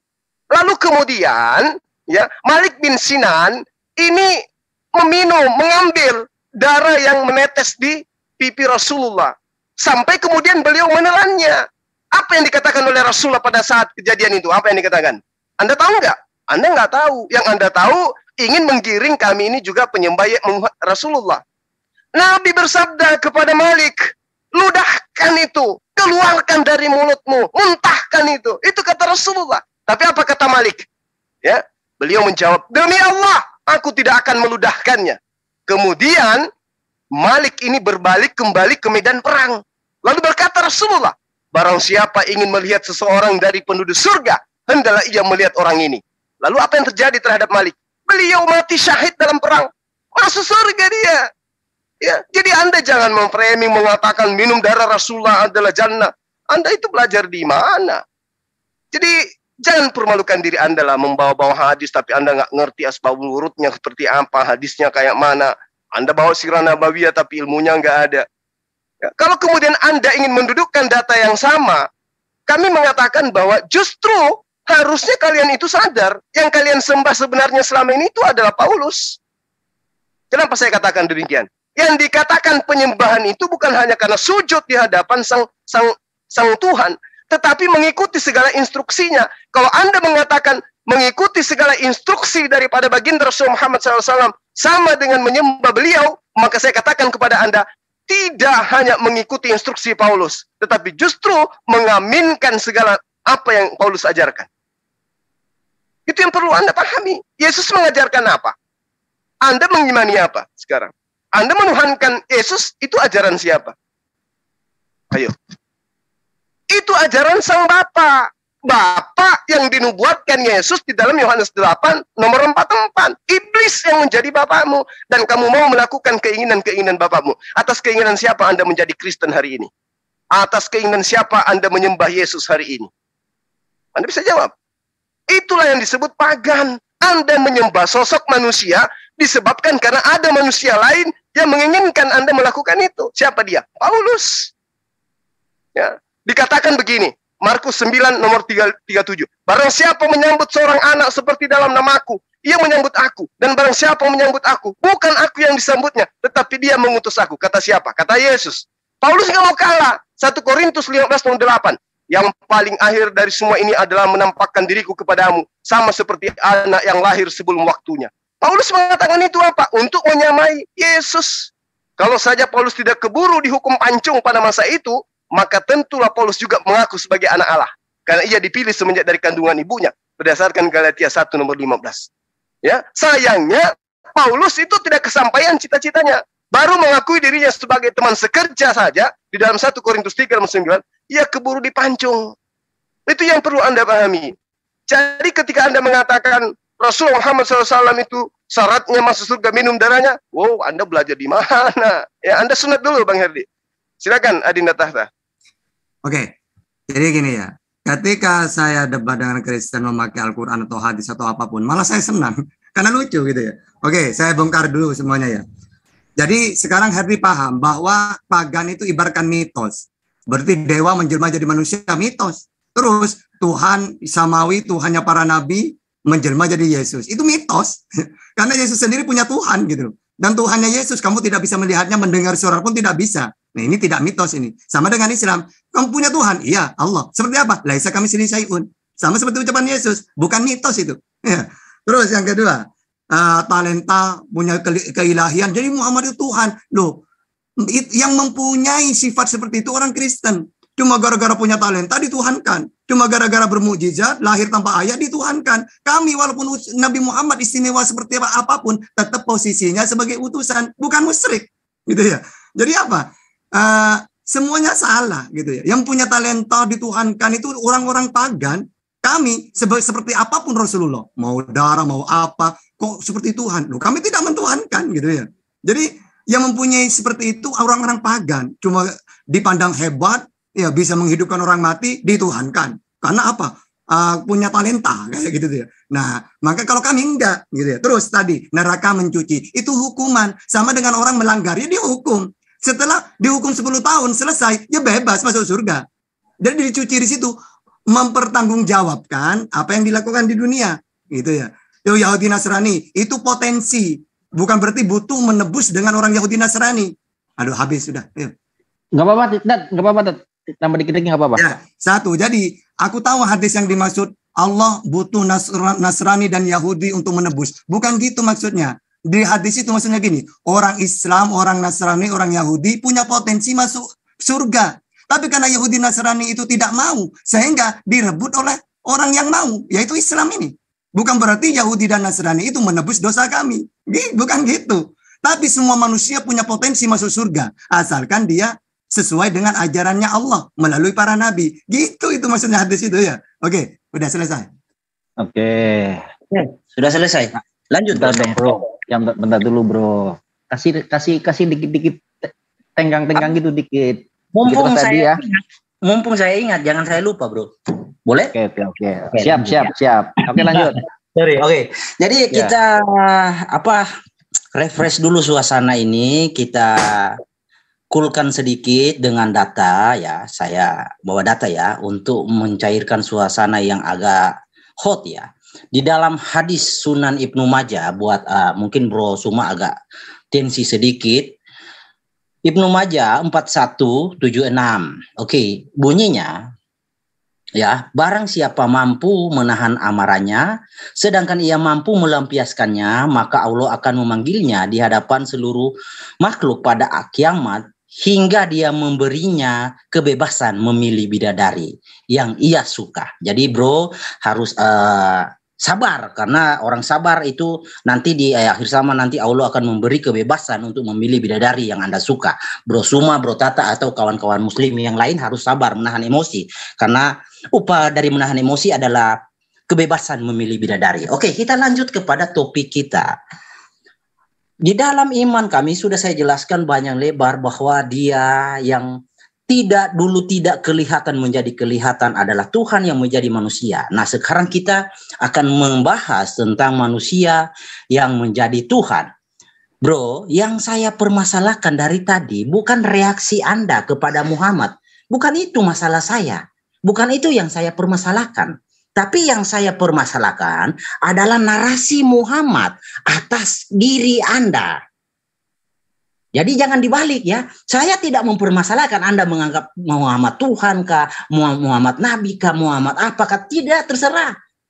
Tidak mempermasalahkan itu. Yang saya permasalahkan adalah narasi Muhammad atas hidup Anda sekalian yang beragama Islam. Itu yang saya permasalahkan. Apa yang saya permasalahkan? Ada narasi-narasi Muhammad mengatasnamakan dirinya. Contoh, orang yang minum darahnya itu haram pergi ke neraka. Contoh, orang yang melihat wajahnya haram mencium bau neraka. Itu. Jadi narasi-narasi itu bro yang saya permasalahkan. Ya, karena narasi itu adalah hak prerogatif Tuhan. Oke, kalau Anda mengimani Tuhan Anda Maha Kuasa.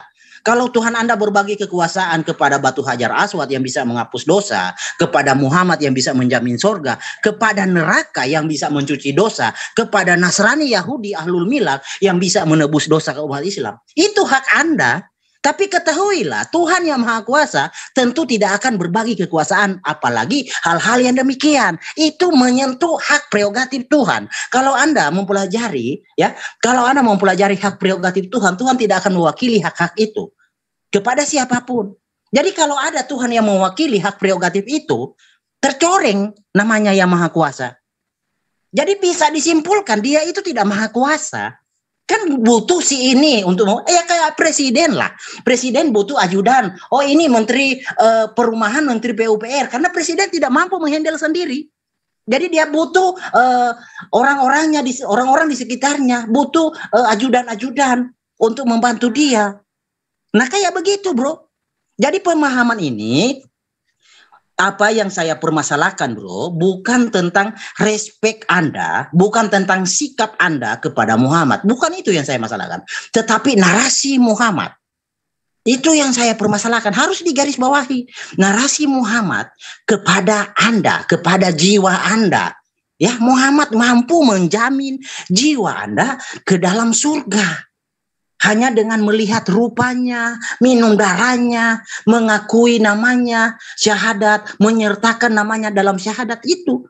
Karena begini ya, kasih tahu ya, syahadat tanpa nama Muhammad itu tidak sah. Anda tidak selamat.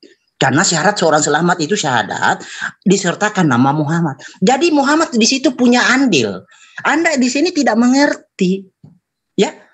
Jadi jangan permasalahkan respek Anda, respon Anda kepada Muhammad. Bukan itu poinnya. Saya tidak mempermasalahkan Anda mau menganggap Muhammad Nabi, Rasul, terserah Anda. Yang saya permasalahkan, yang saya debatkan adalah narasi. Narasi perkataan Muhammad atas diri Anda, atas jiwa Anda.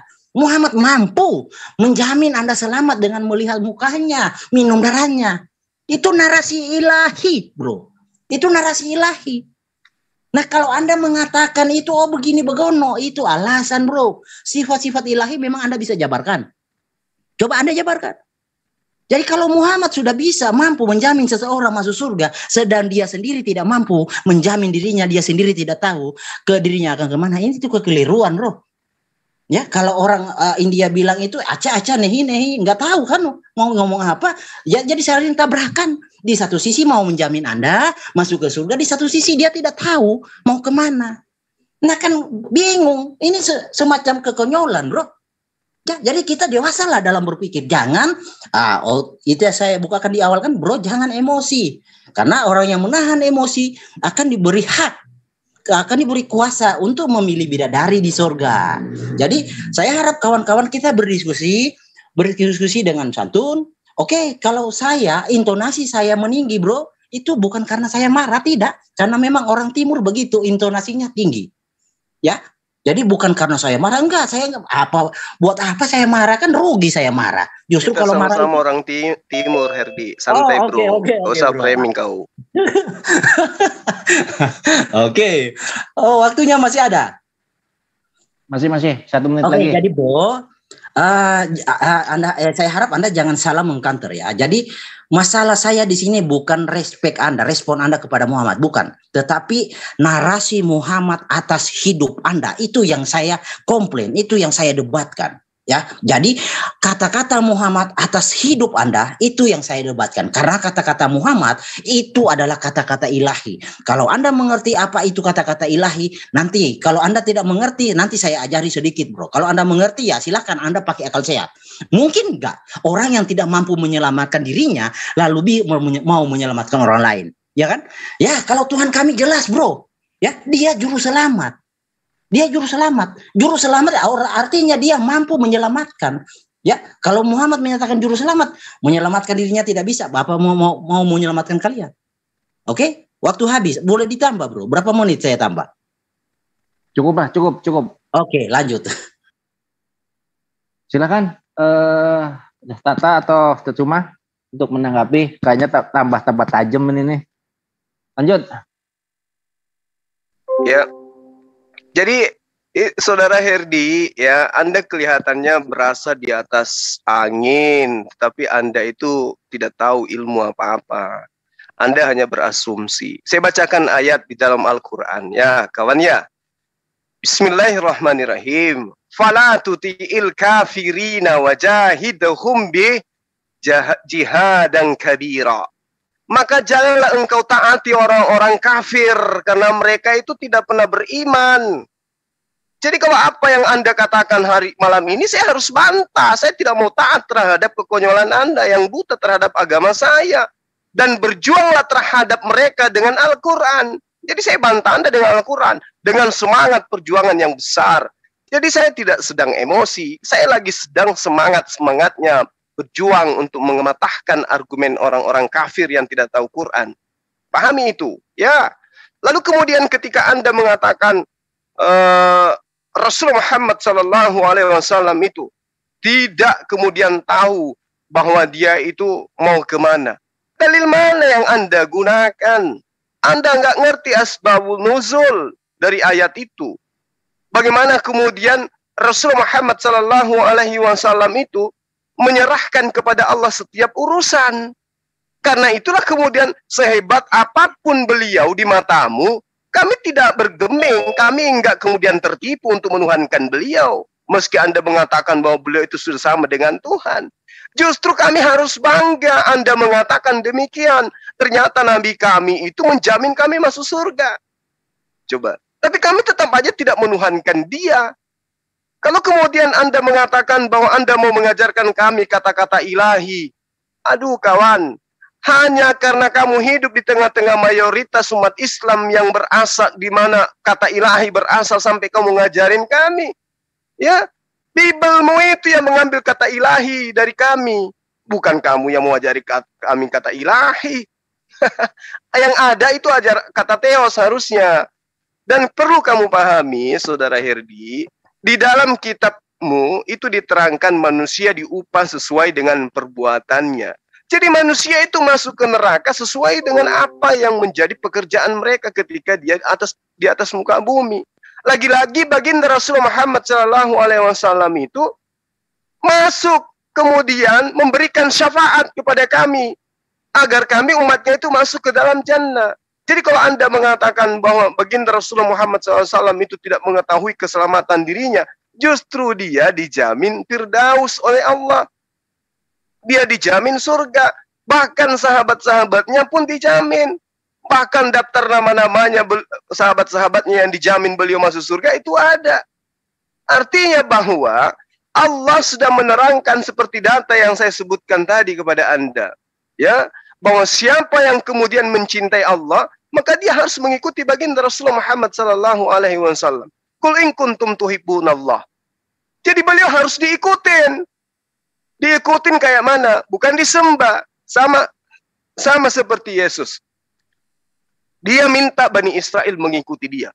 Jadi mengikuti itu bukan menyembah. Mengikuti Suma bukan menyembah Suma. Kalau mengikuti Suma, ketika Suma itu memberikan petua-petua kepada orang-orang yang tidak mengerti tentang Tuhan, orang yang jadi pengikutku juga harus bisa melakukan itu. Jadi bukan justru menyembah saya. Itu makanya saya katakan, menyembah Yesus itu adalah ajaran pagan. Kenapa? Karena Yesus itu manusia, dituhankan. Kami tidak ada yang menyembah baginda Rasul Muhammad SAW. Kalau kemudian Anda mengatakan bahwa beliau mengatakan dirinya Tuhan, beliau mengatakan kapasitasnya sama dengan Tuhan, itu di mana dalilnya? Hanya karena minum darah yang setetes tadi. Bukankah saya sudah mengatakan kepada Anda, beliau melarang sahabatnya itu muntahkan. Tapi beliau tetap mencintai baginda Rasulullah Muhammad SAW. Dan apa yang terjadi kepadanya? Dia mati syahid di perang itu. Dia mati syahid ketika dia perang Uhud.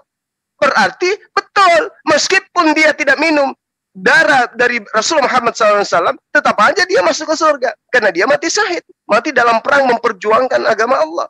Itu yang perlu saudara pahami. Ya. Jadi Bang Herdi, tolong direm sedikit lah Anda berbicara. Kenapa? Karena Anda tidak memiliki ilmu untuk itu. Ya, kalau saya minta kepada Anda, coba terangkan kepada saya kata ilahi itu akar katanya apa? Anda akan mencret di sini. Tapi kalau didengarkan cara Anda berbicara, wow, Anda lebih hebat dari Yesus. Iya. Tapi kalau coba habis ini coba Anda terangkan. Kata ilahi itu berasal dari akar kata apa dan apa maknanya? Secara bahasa dulu, sebelum masuk ke pemaknaan. Pasti Anda mencret. Demikian, Adinda Tahta, silakan. Oke, saya luruskan ya. Jadi walaupun narasi-narasi seperti apapun ya, karena kalau Tuhan sendiri mau narasi turun ke dunia, kan Tuhan tidak mau. Semua kitab suci ya gitu ya, tidak mau turun. Tapi melalui wakil, yaitu seperti para nabi, Musa, Yesus, Nabi Muhammad. Sehingga kalau menurut kamu Yesus atau Muhammad narasi, tetap itu bukan Tuhan gitu loh ya. Dua, nabimu tidak tahu, tidak selamat apa. Ingat, saya tahu maksudnya ayat itu. Gini loh ya, aku bukan utusan yang pertama. Dan aku tidak tahu apa yang terjadi pada diriku. Apakah aku diusir seperti Yesus? Atau aku dibunuh seperti Zakaria? Jadi Nabi itu tidak tahu. Buktinya Nabi diusir, hijrah ke Madinah. Berarti sama seperti Yesus. Gitu ya. Kemana-mana dia, karena ditolak. Beginilah seorang Nabi, diterima di mana-mana. Kecuali di tempat tinggalnya. Nabi Muhammad seperti Yesus itu. Ditolak. Jadi bukan berarti tidak tahu, tidak selamat. Enggak. Itu maksudnya nasibnya tidak tahu. Karena nabi-nabi sebelumnya itu ada yang dibunuh. Ada yang diusir. Gitu maksudnya itu, bukan masalah keselamatan itu ya. Terus apa lagi? Kalau Tuhan kami jelas juru selamat. Oke, juru selamat itu semuanya juru selamat para nabi itu. Kalau cuma Yesus berarti Musa tidak menyelamatkan. Semuanya menyelamat dengan cara mentuhankan Allah. Maka akhirul kalam kalimat la ilaha illallah jannah. Sama seperti Yesus, hidup yang kekal mentuhankan Allah. Tidak ada juru selamat mentuhankan manusia itu ya. Ada nggak? Aku juru selamat, barang siapa yang mentuhankan aku selamat. Tidak ada ya. Tetap sama seperti Islam yang mentuhan kalimat la ilaha illallah dakhalal jannah. Ya. Jadi udah ada juru selamat itu. Mentang-mentang Yesus juru selamat, berarti inilah Tuhan. Waduh, bahaya ini. Ya, gitu. Jadi Hardi itu cuma lucu-lucuan aja itu. Oke, lanjut. Oke, waktu habis sudah Oke, bro, terjadi. lanjut. Ntar dulu dong, sabar dulu, bro. Sabar. Iya. Kan, jadi itu tadi sudah saling menerangkan ya. Saling menguatkan. Silahkan dipaparkan lagi kalau kurang puas. Monggo. Ya, tunggu dulu kawan. Tunggu dulu. Ini saya dengar-dengar ini nggak ada poinnya dapat ini. Ini kayak adu tukar pendapat referensi aja kayaknya nih. Jadi gini, ini kan judulnya bicara tentang apakah Allah bisa nujul menjadi manusia atau manusia bisa menjadi Allah. Kan begitu. Ini kan simpel aja sih, nggak usah terlalu jauh mana-mana. Jadi kelelep sendiri nanti si Juma sama Bang siapa nih? Si saudaraku nih. Jadi kita lari ke konteks yang memang diperbincangkan di dalam bahasa doa yang singkat. Kan gitu. Terlalu jauh nanti kita itu pendalaman lah kayak. Nah maksud saya gini Bang Juma. Kalau manusia menjadi Allah, menjadi Tuhan, tentu di dalam kekristenan juga nggak ada itu.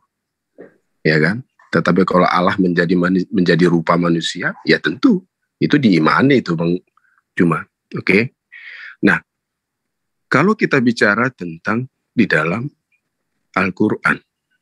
Saya akan bertanya sama. Apakah Allah itu bisa nujul menjadi manusia?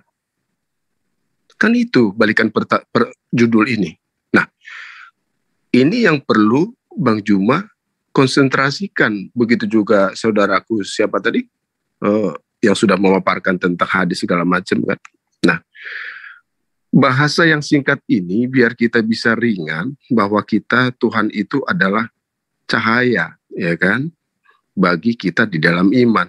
Pertanyaan saya ini supaya sesuai dengan judul, Bang Juma, apakah Allah itu bisa menjadi manusia atau nujul, ya kalau bisa beda. Apakah Allah itu bisa nujul menjadi manusia? Kan itu singkat aja. Nah, kalau di dalam kekristenan kan itu sudah jelas. Saya sudah bacakan dalam Timotius, ibadah yang saya bacakan ya, biar jelas. Gantian dulu ya, Bro ya. Biar kita konteksnya biar santai-santai, jangan terlalu jauh. Jadi nggak dapat poin. Nah, di mana tadi? Bentar ya. Aduh, lama. Ya, di Timotius, Mbak Ripa, nanti kalau Allah itu, Tuhan itu nggak bisa nujul menjadi manusia, Allah itu tidak berkuasa. Ketika juga kalau manusia itu tidak bisa melihat Allah, berarti kita juga sama seperti kayak Bang cuma bilang, nanti dibilang pagan, tapi kita nggak bicara pagan lah. Nanti terlalu jauh. Nah, fakta kenyataan sekarang, ini fakta. Tidak ada yang disebut Tuhan selain daripada Yesus. Nah, sekarang saya berbalik ke Al-Quran. Tunjukkan kepada saya, Bang Juma, apakah ada dalil bahwa Allah itu bisa nujul menjadi manusia? Oke, itu aja. Silakan. Kalau mau ditambah kawan saya, Bang Juma, saya mau kasih analogi buat Pak Abdon pembanding dong, tapi saya nggak ini Bang Juma nanti penjelasan. Kasih sedikit aja waktu, boleh Bang? Ya, dijawab saja. Waktunya masih dulu. Oh masih. Oke, lanjut. Moderator. Dijawab saja, Silakan. dijawab. Udah boleh? Langsung dijawab apa dihabiskan waktunya? Habisin Iya, dulu saya waktunya. mau nambahkan. Iya, Ya, tambahkan. Oh, tambahkan Herdi sepuas mungkin Herdi. Biar jangan terlalu tegang-tegang amat ya. Santai. Ya, silakan. Oke ya, jadi memang saya sedikit tambahkan apa yang Pak Abdon pertanyakan, dan saya juga akan mewakili menjawab. Allah tidak mungkin jadi manusia, Pak, itu. Sekalipun kawan-kawan juga akan menjawab begitu, tapi saya sudah dahulukan. Karena memang Allah bagi mereka itu adalah sesuatu. Oke, tentang apa yang saya bahas dari tadi ya bro, tentang topik tema kita, ya kan sudah jelas bahwa di kekristenan itu Tuhan yang menjadi manusia, bukan manusia yang menjadi Tuhan. Nah, manusia yang menjadi Tuhan adalah konsep siapa? Nah, yang itu yang saya buktikan dari tadi. Jadi tentang ilahi, Bro Suma, tidak perlulah kita membahas soal definisi arti makna kata ilahi. Ilahi kan sesuatu yang lebih di atas dari kita. Tuhan, maknanya adikodratilah. Tuhan, ya itu yang lebih tinggi lah dari manusia, yaitu itulah ilahi. Nah, pernyataan Muhammad tentang bisa menyelamatkan manusia dengan melihat wajahnya. Ya nanti saya akan bawakan refleksi wajah-wajah ada itu dalam hadis, itu nanti saya coba bawakan kalau bagaimana kawan-kawan merespon. Nah itu Muhammad bisa menjamin loh, menjamin orang yang melihat dia, ya orang yang syahadat atas nama dia, menyertakan nama dia dengan nama Allah, lalu minum darahnya, itu sifat-sifat ilahi bro. Ya, itu kalimat atau narasi yang hanya bisa ilahi katakan, hanya Tuhan yang bisa berkata seperti itu. Ya, mungkin Muhammad niru orang yang minum darah seperti apa yang dikatakan oleh Yesus, barang siapa yang tidak meminum darahku dan makan dagingku, sesungguhnya ia tidak akan mendapat tempat di kerajaan surga. Mungkin dia meniru itu. Saya tidak tahu meniru atau apalah, ya. Tapi ada kesamaan kan di situ. Tapi yang pemahaman seperti itu bukanlah seperti pemahaman hurufiahnya. Jadi harus dibunuh dulu, diambil darahnya, dimakan dagingnya. Enggak lah. Nah itu. Tapi kita bukan ke situ. Ya, tapi mungkin ya itu sesuatu meniru atau apalah, saya nggak tahu. Tapi yang pasti Muhammad bisa menjamin seseorang dengan darahnya. Dan itu dipraktekkan bahwa si syair itu meminum darahnya ketika Muhammad ditonjok oleh musuh hingga giginya lepas. Ada gigi gerahamnya, lalu gigi depannya 2 itu lepas, lalu keluar mengalirkan darah, lalu darah itu diusap oleh si syair, lalu diambil, lalu diminum, ditelan. Muhammad mengatakan selamat dari neraka. Nah, ini kan perkataan adik kodrati, Bu. Ini perkataan ilahi. Jadi ingat ya, saya tidak mengkoreksi, saya tidak merespon apa tentang respon Anda kepada Muhammad, bukan itu. Ya, saya hanya membantah, mendebat pernyataan Muhammad yang tidak wajar itu. Itu yang saya debat, bro. Jadi Muhammad itu nabi, ya, nabi. Anda akui nabi, manusia, rasul, bukan Tuhan kan? Nah, tetapi perkataannya yang Anda tidak sadar itu, perkataannya itu adalah perkataan Tuhan, bro. Jadi ketika dia bisa menjamin seseorang kepada surga, ke atas surga, itu berbicara ilahi, bro. Ya, sedang di satu sisi dia tidak bisa menjamin dirinya mau kemana, ya. Itu sesuatu dia yang waktu mau habis, udah habis dia deh. Ya, oke, waktu sudah habis, Om Hadi. Jadi kalau tadi statementnya Tuhan yang menjadi manusia, tapi sedari tadi kita di sini belum mendapatkan. Saya Pak Imanes, saya nanti kasih poin Pak Imanes. Ya, sebentar. Belum membuktikan apa yang dikatakannya bahwa Tuhan bisa menjadi manusia. Silakan Uni Rifwah Oke. Dari tadi diem aja saya. Oke, Pak Abdon ya. Jadi Pak Abdon ini mengatakan, bisakah Tuhannya umat Islam itu menjadi manusia? Sebenarnya bukan masalah bisa nggak bisa, Pak Abdon. Saya juga akan bisa bertanya kepada Pak Abdon, bisakah Pak Abdon ini menjilat pantat ayam? Sebenarnya bisa, mudah banget kok menjilat pantat ayam. Ambil ayam, letakkan lidah di pantat, dijilat. Bisa, gampang. Punya kemampuan. Nenek orang gila loh ngomongnya. Dengar dulu, artinya bisa. Enggak, saya bertanya, tunggu dulu, jangan ganggu, jangan kejang dong. Ini kan analogi. Gimana sih? Gitu aja udah terguncang. Jadi, bisakah itu dilakukan sama Pak Abdon? Sebenarnya bisa, gampang banget. Itu nggak sulit, nggak pakai kekuatan yang gimana-gimana gitu. Tapi apakah mungkin Pak Abdon melakukan hal itu? Nah, jadi pertanyaan itu sebenarnya bukan bisa atau tidak bisa, tetapi mau nggak mau Pak Abdon. Kalau Pak Abdon mau melakukan itu, ya sudah, berarti Pak Abdon menghilangkan diri sebagai kodrat manusia, karena tidak ada manusia yang melakukan hal itu gitu. Jadi Tuhan itu punya, tunggu dulu, jangan diganggu, saya lagi ngomong ya. Herbin Purba, tolong di mute ya. Aduh, nanti kalau itu saya berhak mau batin rumah Anda. Gimana sih, baru Uni Rifah baru bicara sedikit aja tentang pantat ayam udah pada kejang. Gimana sih, belum lagi bicara tentang gue orang Islam, gue malu gue sama lu. Nggak apa-apa, lu nggak punya malu juga nggak apa-apa, mau malu kita diam lu, nggak bisa ikut campur orang lagi ngomong. Jadi gitu ya. Artinya lu begini. Malu orang Islam lu. Nggak ada umat Islam di sini. Ini justru analogi yang membandingkan antara bagaimana seseorang itu memiliki kodrat terhadap dia merendahkan Tuhan, maka sebenarnya saya balikin, apakah dia mau merendahkan dirinya. Jadi begitu. Jadi kamunya yang nggak paham, udah keluar dari sini kalau nggak siap dengan perdebatan. Jadi gini, kalau seseorang itu menghina Tuhan dengan mengatakan dia maha kuasa, kalau dia merendahkan dirinya jadi manusia, coba rendahkan diri kalian sebagai manusia. Coba kalian masuk ke kandang babi, terus tiba-tiba pura-pura jadi babi. Mau nggak kalian melakukan itu? Sebenarnya gampang aja sih, ngerangka, ngok-ngok, tinggal gitu aja kok. Ke babi-babian gampang. Tapi apa kalian mau melakukan hal itu? Tidak, karena kalian manusia, bukan babi. Karena kalian manusia, bukan ayam. Itu analogi yang saya lakukan ketika ada orang yang mencoba menghinakan Tuhan dengan memaksa Tuhan jadi manusia. Saya coba paksa, kalian mau gak jadi babi?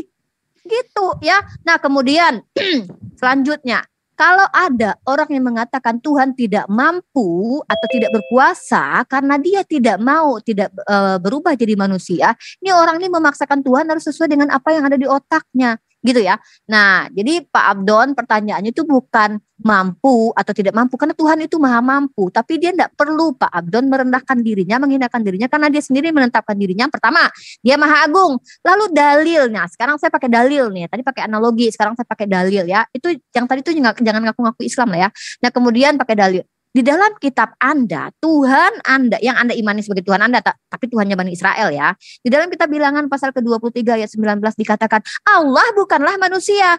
Tiba-tiba dijadiin dirinya manusia. Itu apa nggak pelin-pelan? Dia sendiri bilang loh, gue bukan manusia loh. Tiba-tiba dia besok nyamar jadi manusia. Ini gimana nih Tuhan kayak gini? Sama kayak saya. Saya itu sayang banget sama anak saya. Besok-besok saya gorok anak saya gitu. Itu pelin-pelan namanya dalam dunia psikologi. Itu namanya kepribadian ganda. Apakah Tuhan seperti itu, punya kepribadian ganda? Pertama dia bilang dia bukan manusia, tiba-tiba dia diujul jadi manusia. Jadi gini ya, kemudian Herdi tadi di awal udah membantah. Enggak dong, Tuhan kami itu enggak nyamar jadi manusia, enggak mencontek manusia. Tapi apakah ada pernyataan Tuhan sebelum Yesus nujul jadi manusia, itu Tuhan itu adalah manusia? Ada enggak Herdi? Ada enggak Tuhan Bani Israel itu adalah manusia? Karena kalau tidak ada otomatis berarti Tuhan lu menyamar lah. Dia pengen ngerasain lah gitu ya, gimana sih jadi manusia? Artinya dia nyontek ciptaannya sendiri gitu.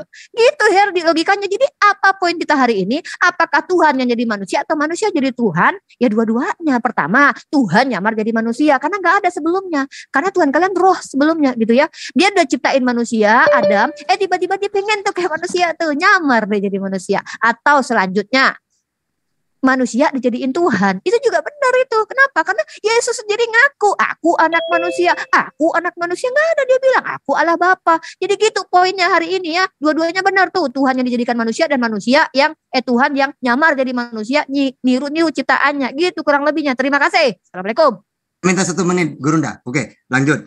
Apakah Allah bisa turun menjadi manusia? Loh, kalau Allah itu turun jadi manusia, bukan lagi samawi itu namanya. Allah itu mampu kuasa, tapi dia tidak mau, makanya disebut samawi. Ketika Allah itu turun seperti dewa-dewa, makanya itu pagan gitu loh. Gampang, jangan dikira karena tidak mau turun berarti tidak kuasa, tidak seperti itu. Makanya disebut samawi, itulah dia tidak mau turun. Terus Muhammad katanya menyetarakan karena syahadatnya masuk surga, ada namanya. Apa bedanya dengan Yesus? Inilah hidup yang kekal bahwa mereka mengenal Engkau satu-satunya Allah dan mengenal Yesus sebagai utusan. La ilaha illallah, Yesus utusannya Allah. Apa bedanya dengan itu? Menyetarakan dirinya. Gitu ya. Oke, Gurunda silakan. Iya, jadi pertanyaannya itu sudah sangat jelas yang tadi ya. Dijawab oleh Al-Ikhlas. Qul huwallahu ahad. Jadi kalau misalnya ada Tuhan yang berubah menjadi manusia, dia tidak ahad lagi. Ya, karena manusia itu banyak manusia, bukan cuma satu. Makanya Yesus itu sama dengan manusia yang lain. Bahkan manusia lain ada yang lebih hebat dari Yesus. Seperti Musa misalnya, belah laut. Yesus nggak ada ceritanya belah laut. Kemudian diterangkan bahwa Allahus Samad, Allah tempat meminta segala sesuatu. Nah kalau sudah menjadi manusia, mana bisa ditempati lagi meminta? Kalau minta buah ara aja nggak bisa. Ini nggak bisa itu. Lalu dikatakan lam yalid wa lam yulad. Allah tidak beranak dan tidak pula diperanakkan. Jadi tidak mungkin kemudian Tuhan itu menjadi manusia. Mau seperti Adam lah. Buktinya Adam dicipta baru kemudian bisa menjadi. Jadi Tuhan itu tidak mungkin mencipta dirinya. Jangankan menjadi sama dengan manusia. Menjadi kembar aja Tuhan itu tidak. Walam yakul lahu kufuwan ahad. Dan tidak ada sesuatu yang setara dengan dia. Kalau dia menjadi manusia, setara dong dengan kita. Tuhan itu tidak kayak begitu. Kecuali Tuhan-Tuhanan yang dibuat-buat. Ya. Tuhannya setara dengan dirinya, dengan manusia. Tuhannya diperanakkan manusia. Cuma. Sebentar, Pak Herbin, saya akan keluarkan Anda ya. Kalau ini ngaku-ngaku Islam tadi itu ya. Anda kalau mau dialog dengan saya, silakan minta sesi dong. Ular budak tuh ngaku-ngaku Islam lagi lu, dasar nggak tahu malu lu, dasar ular budak lidah bercabang lu emang. Ya nanti Kristen kenapa? Santai ya, teruskan dulu. Ngaku Kristen aja kenapa sih malu ya? Ngaku Kristen ya, harus ngaku Islam gitu. Udah teruskan aja coba. Ya, sedikit saya umumkan. Jadi gitu. Ya, saya silakan. Umumkan, bagi orang yang siapapun yang mengganggu diskusi. Ntar dulu, gua benar-benar keluarkan langsung ke malu. Tunggu, yang Islam enggak harusnya ditanya dulu siapa yang kasih link. Kok dia masuk ke sini bikin rame tapi mau menghakimi gitu loh. Bikin Zoom sendiri, ya kawan ya. Terus berdakwah dengan caramu sendiri. Oke, dilanjutin aja. Ya, jadi di dalam ajaran agama Islam tentang Allah itu ada sifat-sifat yang mustahil bagi Allah. Ya, mustahil jadi makhluk. Itu ada. Mustahil menjadi lemah, mustahil kemudian dia itu tidak berkuasa, mustahil dia itu fana, mustahil dia tidak suci, dan seterusnya. Itu ada di dalam Islam. Jadi apakah Tuhan itu tidak bisa menjadi makhluk? Yang namanya Tuhan tentu nggak bisa. Masa ia ada Tuhan mampu bisa menjadi dirinya bukan Tuhan? Itu nggak bisa itu. Nah sekarang begini, Yesus apakah ketika dia menjadi manusia dia adalah Tuhan? Kan tidak. Apa jadi alasannya? Yesus 100% manusia, 100% Tuhan. Kenapa ada 100% manusianya? Karena memang Yesus tidak bisa menjadi Tuhan. Makanya muncul doktrin itu. Karena Yesus yang manusia nggak bisa menjadi Tuhan. Hanya dinobatkan 100% manusia, 100% Tuhan. Jadi kalau Yesus 100% manusia, 100% Tuhan, maka Roh Kudus juga 100% Tuhan, 100% burung merpati. Mau nggak? Itu logikanya gitu. Sederhana. Terima kasih. Oke. Ini giliran siapa? Saya 30 detik boleh? Mbak Silviva, 30 detik aja. Sebentar, tak ingatkan untuk sahabatku semuanya, demi berjalannya diskusi pada malam hari ini, tolong biarkan waktu itu dihabiskan untuk Kristen sebagai narasumber dan Islam sebagai narasumber. Kita di luar narasumber berusaha untuk menahan diri supaya diskusi pada malam hari ini berjalan dengan baik. Itu, terima kasih. Oke, terima kasih Kang Erwin untuk penjelasannya. Silakan dilanjut. Oke. Saya menjawab ya. Jadi kita di sini nggak perlu terlalu banyak menguraikan atau menceritakan tanpa dalil.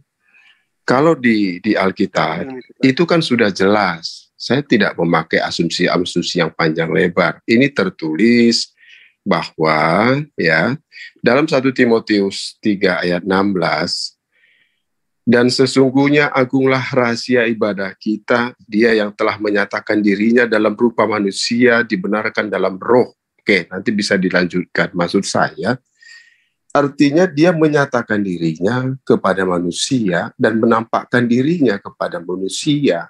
Nah, yang saya tanya, apakah Allah itu bisa menampakkan dirinya kepada manusia? Kalau memang ada, nggak usah terlalu panjang cerita, berikan dalilnya. Kan begitu. Biar nggak panjang cerita ini. Kan kita nggak terlalu dalam lah yang mengkaji ya, seperti yang diutarakan itu. Karena poin per poin, satu poin pun belum tentu kita bisa uraikan. Nah, ini masalah judul. Nah, kalau di kekristenan itu ada ayat-ayatnya, tinggal percaya atau tidak terserah, tetapi tertulis di Alkitab atau di Injil ya. Sekarang saya minta kepada si Ripa ya, tunjukkan kepada saya Allah itu bisa nujul kepada manusia. Itu yang saya minta. Agar sesuai perimbangan, jika di dalam Alkitab itu judul 2 seperti ini, kita samakan juga, kita letakkan judul ini di dalam Al-Quran. Kok kita panjang lebar kemana-mana? Tolong dijawab itu, Ripa, karena Anda yang telah duluan, berikan satu ayat dalam Quran bahwa Allah bisa nujul menjadi makhluk. Ya, karena Anda bilang, ngapain merendahkan? Allah itu nggak perlu merendahkan, jadi nujul, menampakkan. Kalau bicara itu, sebelum tahu dalil, jangan mendahului, nanti kamu malu, Rifa. Oke, coba tunjukkan kepada saya, Rifa, mana dalilnya Allah itu bisa menampakkan diri kepada manusia. Coba. Ya, silakan. Oke, dicatat ya. Dilanjut, Bang Hardi, waktunya masih banyak. Atau siapa? Silakan Bro Domba Kecil, silakan. Oke, saya akan tanggapi Rifa ya. Saya bisa seperti apa maunya Rifa kerja, katakan tadi. Mau jilat pantat ayam, mau jadi babi, bisa. Tetapi apakah Allahmu tidak bisa? Jika Allahmu tidak bisa jadi manusia, berarti Allahmu kalah kuasa dengan saya. Cukup 30 detik kan? Terima kasih. Ayo lanjut, Hardi. Oke, lanjut. Masih 3 menit. Oke. Jadi bro, Setidaknya kawan-kawan ini gembar-gembor Allah Maha Kuasa, Maha apalah, tapi tidak memahami apa sih makna Maha Kuasa. Nah, kalau Maha Kuasa punya pengecualian, ini pengecualiannya pun bukan aneh-aneh. Tidak maha hadir, tidak maha bisa membuktikan dirinya. Bahkan dia punya anak itu harus punya istri, tanpa istri dia bakal tidak punya anak. Ini bukan Maha Kuasa, bro. Memang kawan-kawan ini, sorry ya, harus memahami, mempelajari itu apa, itu Maha Kuasa. Harus belajar itu. Jadi jangan bawa-bawa kalimat kata-kata Maha Kuasa tapi tidak tahu maknanya. Ini kan kalau di dunia perdebatan seperti ini, apalagi terorganisir seperti ini, ya cukup memalukan ya kawan-kawan ya. Kalau menarasikan Maha Kuasa lalu terjebak di dalam ruang dan waktu. Allah kan terjebak di surga, tidak bisa ke bumi, ya kan? Oke, saya artikan Allah ada di surga, terjebak di surga, tapi tidak bisa ke bumi. Dengan alasan ke bumi itu akan hancur. Ya kalau hancur artinya dia tidak maha solusi, dia tidak punya solusi. Kalau dia Maha Kuasa, jelas dia maha solusi. Punya solusi untuk bisa datang dan tampil berinteraksi dengan ciptaannya tanpa membunuh ciptaannya atau tanpa menghancurkan bumi, pasti bisa. Kan maha. Namanya maha jelas bisa punya solusi. Kalau maha nggak punya solusi, jangan sebut maha lah, bro. Saya bisa, bro Tata share log ya, di mana alamat Anda, saya pergi besok berangkat saya ketemu. Ya, artinya saya lebih maha kuasa, maha bisa membuktikan diri saya. Saya bisa pergi kepada Anda. Ya kan?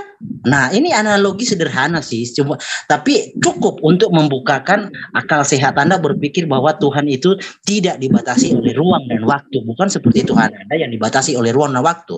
Nah, berhubung karena topik kita adalah Tuhan yang menjadi manusia dan manusia yang menjadi Tuhan, dan kita sudah bisa buktikan dengan data-data dari kekristenan bahwa Tuhan itu memang kawan-kawan tidak paham karena tidak ada misi yang dijelaskan secara rinci di dalam Quran bahwa rencana Tuhan atas umat manusia, atas bumi itu seperti apa, itu tidak ada secara terperinci.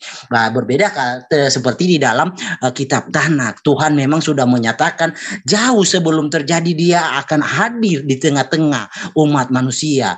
Contoh tadi yang sudah saya bawa itu kepada Adam, lalu kepada Daud, kepada Samuel. Dia akan menyatakan kepada Samuel, dia akan menjadi raja atas seluruh umat manusia. Nah, kalau Tuhan menjadi raja, otomatis raja itu nampak, bro. Kalau Allah menjadi raja, iya, jangan katakan Allah tidak menjadi raja. Allah ada narasinya dalam Quran menjadi raja. Nah, raja seperti apa yang tidak nampak? Anda kumat kami, suaranya nggak bisa didengar, wujudnya nggak bisa dilihat. Lalu Anda katakan raja apa? Raja khayalan? Ya nggak mungkin kan? Secara etimologi saja Allah menyatakan dirinya raja itu sudah gugur. Ya, coba Anda pelajari etimologi kata raja memang apa? Pengertian kata raja itu apa? Raja itu sesuatu, wujud, bentuk, nampak. Itu raja. Nah, kalau Allah menyatakan dirinya adalah raja, ya bentuknya seperti apa? Nah, kan bentuknya, soal bentuk kan sudah saya bawakan bahwa Allah punya dua bentuk, wujud yang dikenali dan wujud yang tidak dikenali. Nah, wujud yang tidak dikenali ini yang masih misteri. Wujud yang tidak dikenali ini bernafas atau tidak, saya belum tahu, belum ada yang menjawab. Nah, coba kawan-kawan dipahami lagi apa yang menjadi topik dan tema kita. Itu habis. Oke, waktu habis. Silakan Uni Rifa nih yang mendapat catatan. Siap, silakan. Keren nih ya. Jadi Pak Abdul ini berusaha untuk menyamakan Tuhannya dengan Tuhan kita. Dia minta ayat Al-Quran sesuai dengan keinginannya bahwa Allah harus mengatakan, aku bisa kok jadi manusia, cuman aku nggak mau aja. Dia minta ayat itu mungkin ya. Tapi sayangnya dia lupa Al-Quran itu bukan kitab request, bukan karangan manusia. Jadi Allah menurunkan Al-Quran sesuai dengan apa yang Allah kehendaki untuk manusia itu, dengan apa yang Allah kehendaki untuk manusia lakukan. Jadi ketika Allah katakan berkali-kali di dalam Al-Quran, Allah katakan Allah berkuasa atas segala sesuatu. Orang yang berakal, yang berotak sehat paham bahwa Allah itu berkuasa atas segala sesuatu, tapi dia tidak perlu harus jadi manusia untuk menunjukkan kekuasaannya. Allah perintahkan manusia yang punya akal dan otak. Kalian lihat kekuasaan Allah dengan melihat apa yang Allah ciptakan. Itu dalam Islam begitu.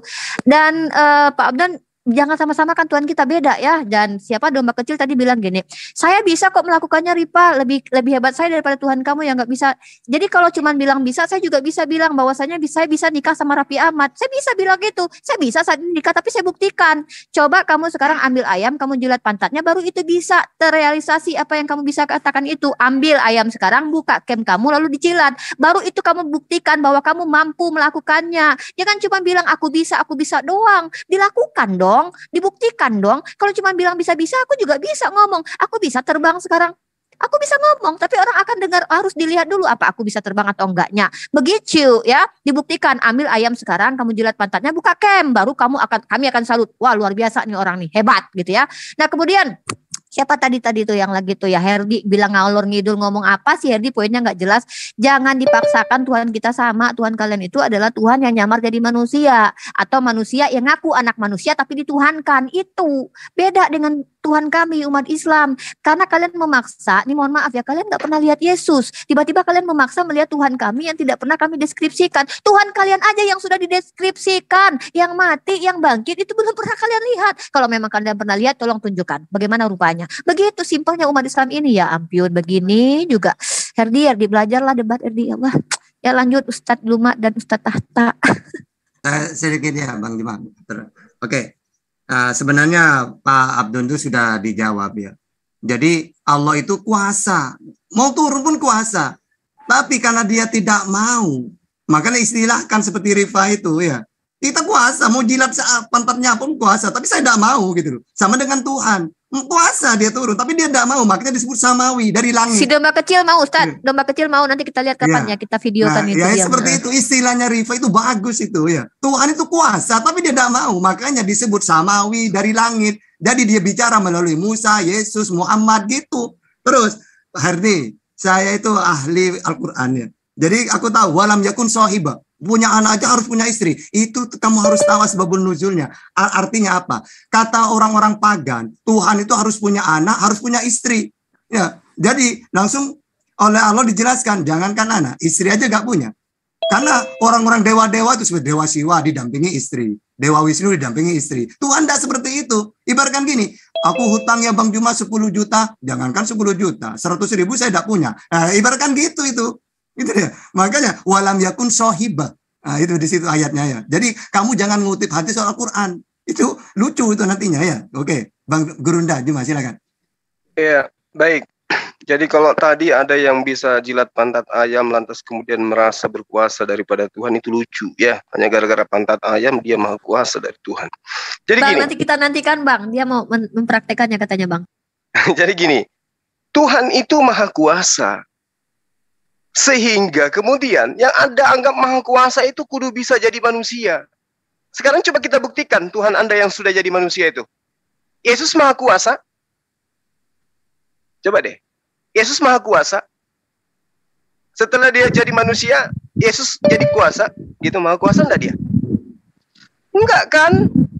Itu makanya kenapa Allah itu tidak bisa menjadi manusia. Karena Tuhan itu tidak mau kemudian keluar dari kodratnya menjadi makhluk. Karena makhluk itu tidak maha kuasa. Anda mengatakan Tuhan Anda menjadi manusia. Setelah menjadi manusia, apa yang terjadi? Tahu musim ara aja tidak. Tahu kiamat tidak. Berkata-kata dari dirinya saja tidak bisa. Harus dari Tuhannya. Lantas Tuhan apa yang model kayak begitu? Itu yang Anda mau. Anda mengatakan Tuhan maha kuasa. Allah menerangkan dirinya dalam surah Al-Hajj ayat 63. Dalam surah Luqman ayat 16. Allah itu maha halus, maha teliti. Adanya alam semesta ini bukti kuasanya dia. Kalau tidak ada yang menjaga alam semesta ini, maka mustahil alam semesta ini akan masih utuh seperti saat sekarang. Karena ada Allah yang maha kuasa yang menjaganya, alam semesta ini terjaga dengan baik. Dan itu bukan Yesus. Ya, lalu kemudian Anda mengatakan Tuhan Islam itu dibatasi. Karena dia harus ada di arsy, dia harus ada di tahtanya yang maha kuasa itu. Nah sekarang, ketika Tuhan Anda balik kepada kami, Tuhan kami terbatas ruang dan waktu. Yesus gimana kawan? Ketika Tuhanmu itu menjelma menjadi manusia, dia hanya keliling di Yerusalem sana. Mau pergi pun harus ambil keledainya orang. Paham enggak tuh? Ya, Jadi Yesus itu dibatasi ruang dan waktu. Waktunya hanya sampai 33 tahun. Itu pun usia 13 sampai 29 lenyap entah kemana. Tuhanmu dibatasi ruang dan waktu. Dia nggak tahu apa-apa. Dia nggak tahu apa yang terjadi di Indonesia ketika dia ada di Yerusalem. Pahami itu. Kemudian Allah dikatakan Malikin Nas, yang merajai manusia. Faktanya dia merajai manusia ketika dia menginginkan Maria hamil Maria. Dia ada kekuatan yang kemudian yang bisa menolak itu. Ketika dikatakan Yesus itu harus terangkat ke langit, terangkat dia ke langit. Tidak ada kekuatan kemudian yang bisa membantai itu. Itulah bukti Allah Maha Kuasa. Allah yang merajai segala sesuatunya. Ya, tidak ada itu. Kemudian ketika Anda mengatakan Yesus ada raja itu harus nyata, kata Anda. Raja kerajaannya di mana? Lah Yesus itu raja di mana? Apa nama kerajaannya? Siapa prajuritnya? Siapa permaisurinya? Ada. Jangan terlalu lama di dunia hayal lah, ya. Allah itu Maha Kuasa. Yesus berdoa kepada siapa? Kepada esensi yang ada di langit. Udah habis belum itu? Yang ada di langit kan? Siapa dia? Bisa Anda tunjukkan wujudnya. Jangan Anda bilang yang di Wahyu 5 nomor 6, bertanda 7 bermata 7. Itu pagan lagi itu larinya nanti ke sana. Ya, agar Anda belajar lagi. Makasih. Oke. Aku sedikit 30 detik, biasa 30 detik aja. Ya. Saya tadi ucapkan ya, apa yang dikatakan Rifa saya bisa lakukan, dan itu tidak akan menghilangkan kemanusiaan saya. Bahwa saya tetap akan menjadi manusia. Walaupun saya jilat pantat, mau jadi babi, mau jadi apa. Apakah Allahmu, jika manusia hilang ketuhanannya hingga dia tidak bisa, apa tidak mau? Itu pertanyaan. Silakan dijawab. Kalau Yesus adalah Tuhan, kalian baca 14 Yohanes 14 ayat 1. Aku akan menyediakan tempat bagimu dan akan kembali kepadamu dan membawamu pergi ke tempat itu. Bukan, pokoknya intinya ayatnya itu ya. Yohanes 14 ayat 1 sampai 4 kalian baca. Tidak ada seorang nabi pun atau manusia yang berani berkata-kata demikian. Silakan ditambah teman-teman. Oke, saya tambahkan ya. Jadi ini, betul lah Pak. Tunggu dulu. Ini dari pihak Kristen nih. Iya, saya. Iya. Gini saudaraku, biar saya dulu. Saya belum selesai. Saya kirain tadi gini. Kita sesuai judul ya. Rifa Juma belum menunjukkan dalil. Saya nggak perlu terlalu banyak panjang ceritanya lah. Dari dalil itulah kita bahas. Itu yang baik ya. Jangan kita terlalu mengarang-arang. Kalau judulnya Tuhan nujul menjadi manusia atau manusia yang nujul menjadi Tuhan. Ini kan harus kita letakkan juga pandangan di dalam Al-Quran. Kalau pandangan di dalam Alkitab, sekali lagi saya baca, manusia yang menjadi Tuhan tidak ada, tetapi Tuhan yang menjadi manusia ada. Satu ayat saja, saya ulangin lagi. Nah, 1 Timotius 3 ayat 16, dan sesungguhnya agunglah rahasia ibadah kita, dia yang telah menyatakan dirinya dalam rupa manusia, dibenarkan dalam roh, yang menampakkan dirinya kepada malaikat-malaikat, diberitakan di antara bangsa-bangsa yang tidak mengenal Allah, yang dipercayai di dalam dunia, diangkat dalam kemuliaan. Oke, itu di Alkitab. Biar kita sama berimbang, sesuai dengan Allah yang menjadi manusia atau Tuhan yang menjadi manusia. Adakah dalilnya di dalam Al-Quran? Itu yang saya minta. Jangan terlalu panjang. Tadi sudah, kawan. Surah Al-Ikhlas kan tadi sudah. Tunjukkan. Al-Ikhlas itu kan sudah tadi. Anda menunjukkan surah Paulus kan. Tadi Al-Ikhlas sudah. Tuhan tidak menjadi manusia, manusia tidak menjadi Tuhan. Jangan kena poinnya ke situ. Bukan. Tunjukkan dalilnya. Kalau Allah itu di dalam dalil Al-Quran bisa menjadi manusia sesuai dengan judul kita ini kan. Itu yang poin yang saya ambil. Iya. Berarti ada perbedaan. Tuhan yang di dalam di Alkitab ini bisa menjadi nujul manusia, tetapi di Al-Quran cuma bilang tidak ada. Clear. Ngapain kita bahas? Ya, itu. Bahas aja. Finalnya di situ. Nah, sesuai dengan judul, kan Maha Kuasa. Kalau katanya si Juma katanya tidak ada, nah ini masih saya pertimbangkan juga nih. Berarti si Juma belum baca semua nih Qur'annya. Ya, coba tunjukkan di mana di Al-Quran Tuhan kami menjadi manusia. Ya, bukan. Anda kan bicara, ini kan manusia nih, nujul dalam bentuk makhluk apapun. Oke? Jadi, biar kita berhenti di dalam bahasa pagan. Karena Juma ini sering mengatakan pagan. Oh ya, si Juma memang belum pagan paham. itu Tuhannya materi. Iya, materi ya. Oke. Jadi Juma itu jangan kepeleset omongan, oke? Jadi saya ambil tadi kan sudah saya tunjukkan di ayat, ya. Saya baca dulu ya, saya cari. Nah, ini.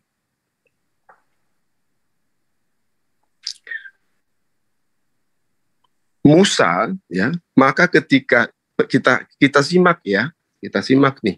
Biar saya jangan, kalau salah, kamu benarkan ya, dan kawan-kawan bisa nyimak.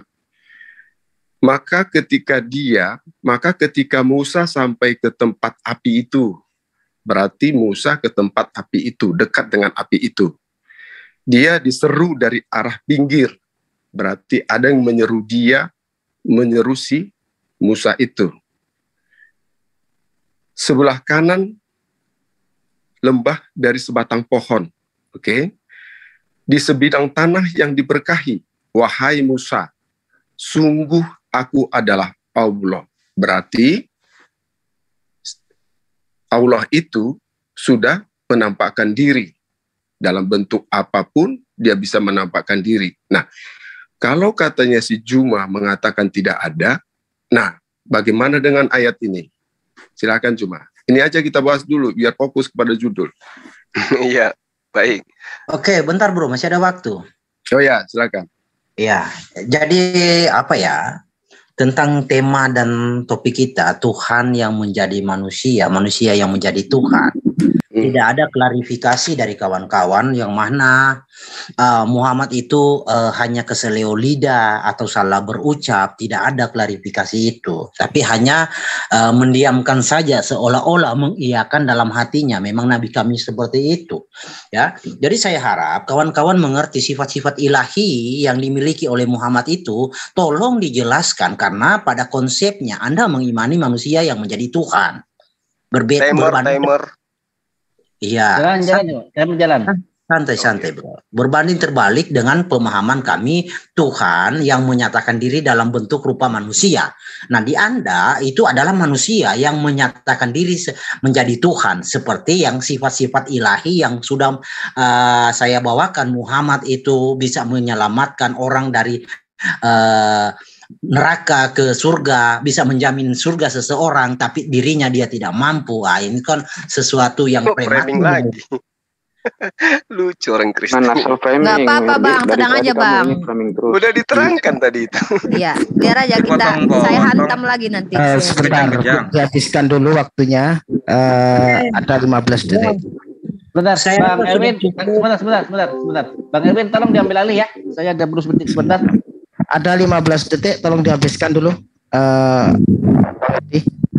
Oke, kawan-kawan ya, saya rasa sudah cukup ya kita diskusi.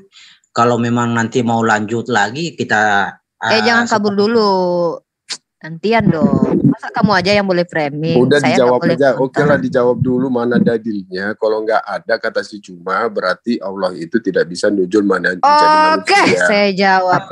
Iya gitu aja, gak usah panjang cerita lah, biar ada poin. Sudah. Siap. Kita dengarkan jawaban dari narasumber Muslim. Silakan. Oke, yang pertama tema kali ini adalah Tuhan yang menjadi manusia atau manusia yang diangkat jadi Tuhan. Ya, sebenarnya ini memang tidak mengena dengan umat Islam, karena umat Islam itu tidak mengimani bahwa Tuhan itu jadi manusia, nggak ada kaitannya emang. Jadi kalau Pak Abdon mau mencari keseimbangan, jangan menyeimbangkan lah, nggak sepadan dengan Islam, karena Tuhan kami itu bukan Tuhan yang menyerupai dirinya menjadi makhluk. Beda dengan kalian, Tuhan kalian menyamar jadi manusia, ya. Dan yang anehnya lagi di dalam kitab kalian, kalau kalian baca di dalam Filipi pasal kedua ayat kelima ayat ke-6 sampai ke-7. Yang walaupun dalam rupa Allah. Pertama ingat, dikatakan tuh walaupun dalam rupa Allah. Katanya Tuhan kalian tuh si Yesus itu rupa Allah katanya. Tiba-tiba aneh nih di bawahnya. Yang walaupun dalam rupa Allah tidak menganggap kesetaraan dengan Allah. Nah, dia sendiri nggak menganggap kesetaraan dengan Allah. Lah kalian nyetarain dia dengan Allah. Nah, kemudian sebagai milik yang harus dipertahankan, melainkan telah mengosongkan dirinya sendiri dan mengambil rupa seorang hamba. Ini Tuhan sekalian itu sebenarnya mengambil rupa siapa sih? Rupa Allah atau rupa hamba? Siapa sih yang nyontek sebenarnya? Manusia yang nyontek Tuhan atau Tuhan yang nyontek manusia? Sebenarnya ini membagongkan nih dalil kitab kalian nih dalam Filipi 2 ayat ke-6 sampai ke-7. Jadi memang nggak bisa seimbang Pak antara Islam dengan Kristen. Jangan sama-samain deh. Nggak bisa gitu. Nah kemudian Herdi tadi, tidak ada satupun nas yang mengatakan bahwasanya kami ini menuhankan Nabi Muhammad. Itu kan asumsi yang dipaksakan biar sama karena kalian itu kan menuhankan orang yang mengaku utusan. Jadi Herdi itu sementara hanya ingin menyamakan. Nggak bisa Herdi, nggak setara Islam dengan Kristen. Jauh banget ya. Nah kemudian tadi si domba kecil, kan saya sudah bilang kalau kamu mengatakan kamu mampu menjilat pantat ayam, dibuktikan dong. Seperti Yesus yang mampu mati demi kalian, itu dibuktikan Yesus. Dia mati, benar-benar mati, terkulai ya. Nah kamu juga buktikan, buka kem, ambil ayam, jilat pantatnya. Walaupun kamu katakan kamu tidak berubah menjadi ayam, tapi apakah kamu masih bisa dikatakan manusia yang normal seperti itu? Hah? Kamu tahu tidak ada istilah psikologi, ada istilah ilmu kejiwaan. Kamu tahu nggak itu? Iya sih, wujudnya tetap manusia, tapi apakah masih bisa dikatakan itu manusia normal? Hello, ya. Jadi begitu. Kalau cuma berkata aku bisa kok ngejilatin pantat ayam, ya dibuktikan dong. Sama dong. Aku juga bisa jadi Wonder Woman, di sini jadi Superman, tapi harus dibuktikan pernyataan itu. Aduh, jadi begitu ya. Jadi tolong dong dibikin di sebuah kamera, kamu ambil ayam, kamu jilatin pantatnya, atau kamu masuk ke kandang babi terus pura-pura jadi babi 2 hari aja. Nah baru kamu hebat ya, dibuktikan. Kalau cuma ngomong tok itu mah gak asik ya. Lanjut yang lain. Jangan jilat Bu, makan aja sering kok saya. Sebentar. Silakan Cak Tata lanjut. Oke, jadi gini ya. Apakah ada dalil Tuhan itu nuzul? Gak ada. Karena memang ajaran samawi. Yesus sendiri ya. Seperti apa Tuhanmu Yesus? Tidak bisa dilihat kan gitu.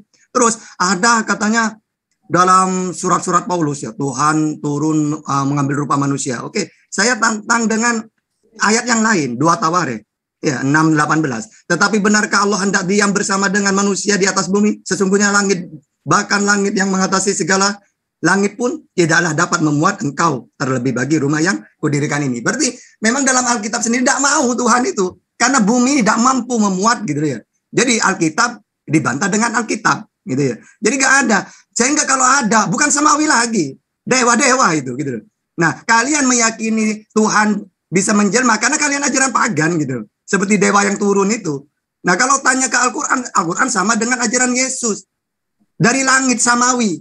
Maksud samawi itu apa? Tuhan tidak mau turun sendiri, cukup wahai Yesus, wahai Muhammad, wahai Musa, sampaikan firmanku ini. Segala firman yang kau sampaikan kepadaku telah ku sampaikan kepada mereka. Itu samawi. Tapi kalau dipaksa Tuhan turun, bukan lagi samawi. Dewa itu namanya gitu. Oke, Guru Nda silakan. Iya, jadi saudara saya tadi ya, ketika Anda mengambil dari surah Al-Quran bahwa Nabi Musa mendengarkan suara, itu Allah sedang menyatakan diri. Sama seperti saya menyatakan diri kepada saudara bahwa saya ada.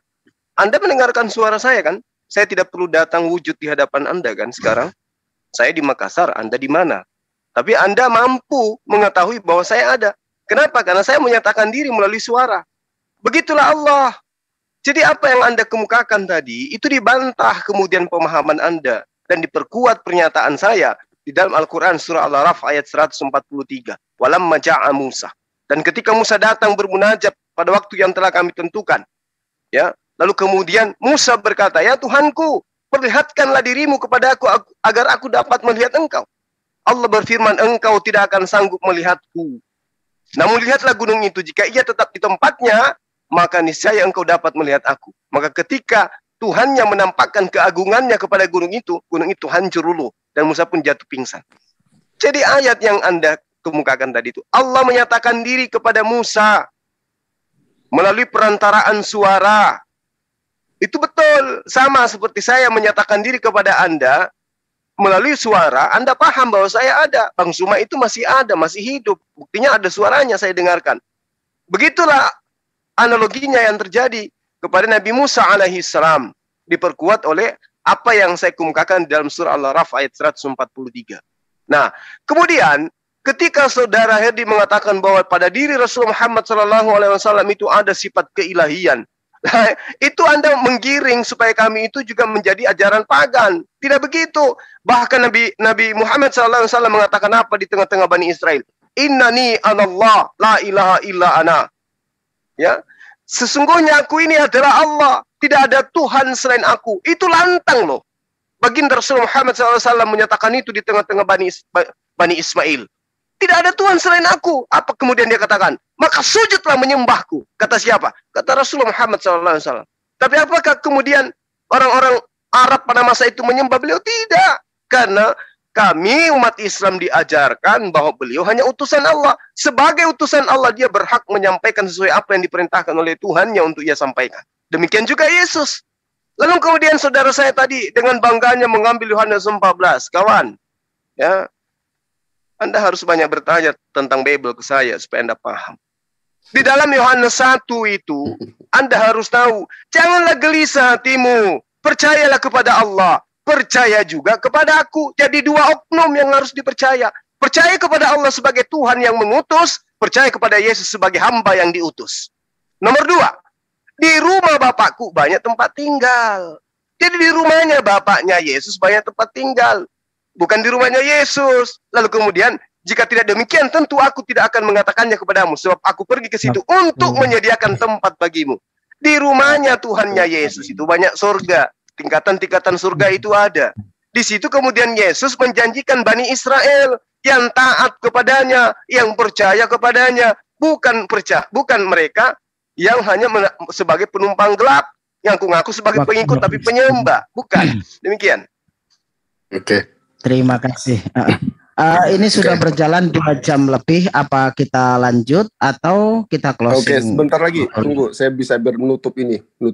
Jadi tadi kawan-kawan sudah mencatat pertanyaan saya. Kenapa kok dari tadi kok nggak ada dalil yang keluar, cuma omongan doang ini? Ada atau tidak dalilnya? Kalau ada, tidak begitu aja. Ya kan? Berarti tidak ada, Anda tidak menyampaikan dalil. Kita kan sesuai judul ini juga Anda yang membuat, gitu loh. Dan kita sudah sepakati. Nah, yang saya maksud dengan sesuai judul harus sesuai, berimbang. Judul untuk diberikan kepada Alkitab, judul diberikan kepada Quran. Nah, di dalam Alkitab sudah jelas. 1 Timotius tadi sudah saya katakan. Dan manusia menjadi Tuhan tidak ada dalam Alkitab. Nah, kembali kita geser dengan judul ini kepada Al-Quran. Ini yang saya maksud. Nah, apakah ada, ya, ini berulang kali nih, apakah ada tertulis dalam Al-Quran itu dalilnya Allah itu bisa menjadi manusia? Kan begitu. Kalau tidak ada. Ini kok kemana-mana. Sebentar Pak Abdon, sepertinya tadi udah dijawab Abdon dengan jelas. Mana dalilnya? Saya minta dalil. Sudah dijawab tadi. Sudah dipaparkan, jadi jangan berulang pertanyaannya, biar fokus berjalan gitu diskusinya, nggak berulang. Mana dalilnya, Pak? Mana dalilnya? Belum ada tunjukan. Oke, nanti ditunjukkan lagi. Sekali lagi ditunjukkan nanti. Oke, dilanjut. Ya, oke. Jadi maksud Pak Abdon itu dalil yang mengatakan bahwa Allah tidak mungkin jadi manusia. Itu maksud Pak Abdon. Ada apa tidak? Laisa kamislihi syai'un. Itu sudah 5 kali itu tadi disampaikan. Sudah nggak ada buktinya sekarang, waktunya kita bicara. Di luar narasumber tolong diam dulu. Silakan Pak Abdon. Saya minta dalilnya. 1 Timotius itu Allah yang menjadi rupa manusia ada.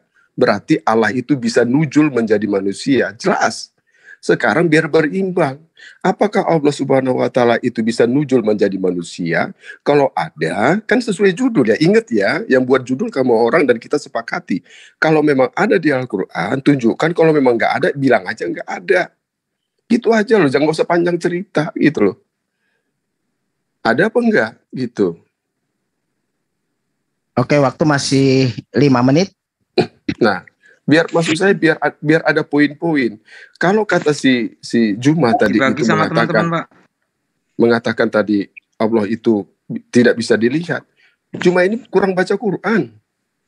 Nah, tapi oke lah, saya nggak lari ke sana. Tunjukkan dulu Mbak Ripa, Juma, apakah ada dalil dalam Al-Quran Allah yang bisa menjadi nujul manusia, atau apakah Allah bisa menjadi rupa manusia?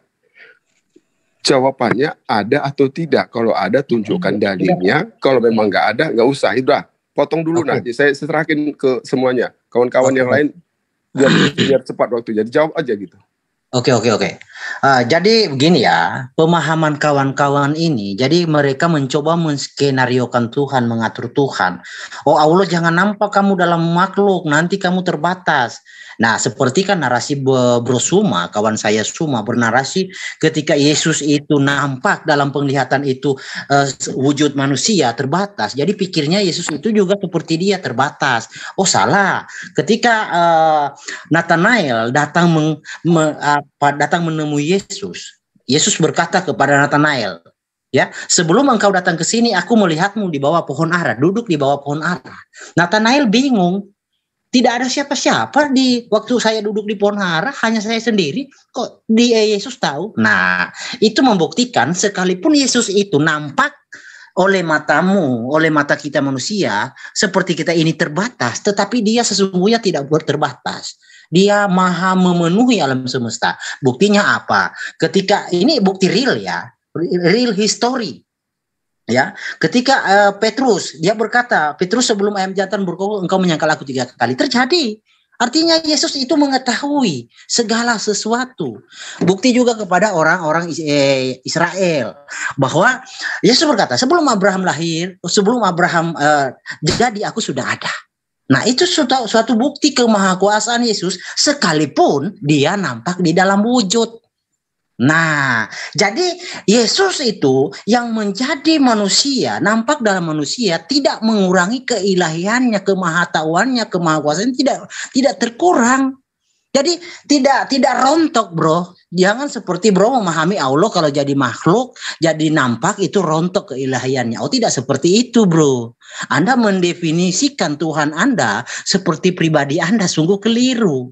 Artinya, ya jujur saja, bro, memang Allah tidak mampu membuktikan dirinya dalam wujud sekarang ini, mungkin nanti. Tapi nanti kan boleh, karena nikmat terbesar Anda, ingat, Anda jangan ingkari itu. Nikmat terbesar adalah memandang wajah Allah, memandang Allah. Iya kan? Itu nikmat Anda kan. Nah, kalau Allah tidak punya wujud, apa yang Anda pandang?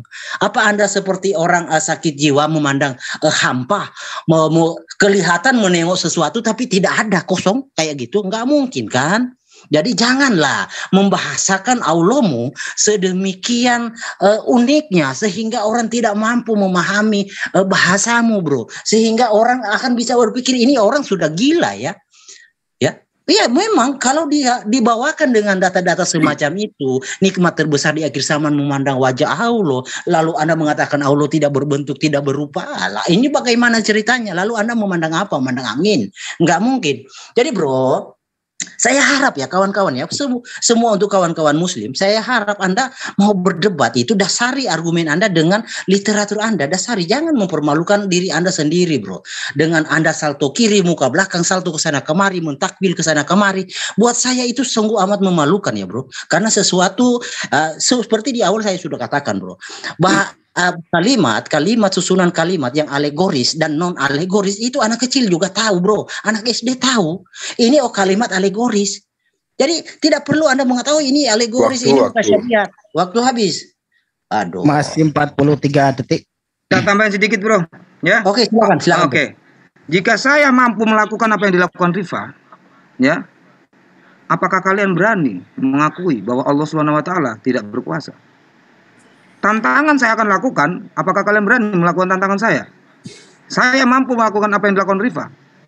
Apa kalian mampu melakukan apa yang saya katakan? Apa ini? Nggak jelas semuanya. Silakan ayo. Kau tadi suruh aku jilat pantat Aku nggak pernah ngelakuin itu. Aku nggak pernah. Enggak akan membandingkan analogi. Nggak salah. Bahasamu Sudahlah. Kau sudah kejam-kejam. Dan aku mau jawab Suma. Aku nggak pernah jilat pantat ayam. Aku nggak gila ya. Buktikan Allahmu bisa jadi manusia. Aku jawab Suma. Saya mau jawab Suma. Saya sudah baca. Waktunya sudah habis. Oh ya. Oke. Kejang. Atau tolong jadi manusia dia mau samakan dengan Tuhan kita. Artinya begini, semuanya menuntut judul. Jadi judul itu sebenarnya kita ini merujuk siapa sebenarnya yang menuhankan manusia, atau manusia yang dituhankan, atau Tuhan yang Maha Kuasa ini yang bisa menunjul menjadi manusia. Di ajaran mana? Sebenarnya itu menegaskan di situ, bukan berarti harus ada di dalam satu ajaran. Kita buktikan siapa di ajaran mana. Sebenarnya itu Pak Abdon, judul yang dibuat itu. Silakan 7 menit untuk narasumber. Saya dulu deh. Jadi gini, kan saya sudah bilang, closing aja. Jadi gini, Herdi, saya heran dengan teman-teman bertiga ini, teman-teman Kristen ini. Yang pertama, kalian mengatakan bahwa mati itu hebat. Mati itu hebat, dibonyokin orang itu punya kekuatan namanya. Ini kebalik, tahu nggak sih?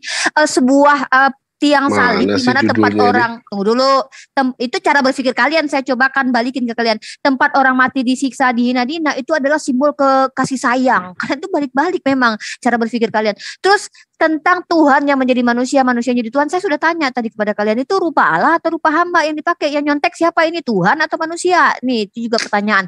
Kemudian saya kembalikan lagi nih, Herdi bilang bangga banget Tuhannya jadi manusia, berarti Tuhannya Maha Kuasa. Herdi baca dulu di dalam Yohanes 1:14, itu bukan Tuhan lu, bukan Allah Bapa yang jadi manusia, tapi firman-Nya, berarti dia nggak mampu jadi manusia. Kenapa? Yang jadi lebih hebatan firman-Nya daripada dia loh. Firman-Nya mampu jadi manusia, itu baca Yohanes 1:14, firman itu telah menjadi manusia dan diam di antara kita. Lah lebih hebat si firman daripada yang berfirman, Herdi. Aduh, Herdi. Nah, jadi artinya Herdi, Tuhan lu sendiri yang si Bapa itu, yang disembah Yesus itu, yang didoain itu tak bisa jadi manusia. Bukan ada dalilnya itu, Yohanes 1:14. Ya, ini kan mau closing statement itu, semua. Ya, ini kan closing statement yang diatur dong. Tolong Pak Don, ya. Jadi Herdi, saya mau membuka otak Herdi. Kamu bangga Tuhanmu katanya jadi manusia, tapi kamu baca Tuhanmu aja gak mampu, bahkan firman-Nya lebih hebat daripada si Tuhan itu sendiri. Bayangin, ya, yang si firman lebih hebat daripada yang berfirman. Yang berfirman gak mampu jadi manusia. Si firman tiba-tiba bisa jadi manusia. Herdi mati bonyok, hebat kata kamu ya. Terus simbol kasih sayangnya adalah salib, di mana orang disiksa mati. Cara berpikir kalian tuh beda dengan kami ya. Nah, kemudian siapa Pak Abdon mau memaksakan, apakah ada di dalam kitab kalian Tuhan itu jadi manusia? Pak Abdon jangan disama-samain. Bukan memaksakan sesuai judul.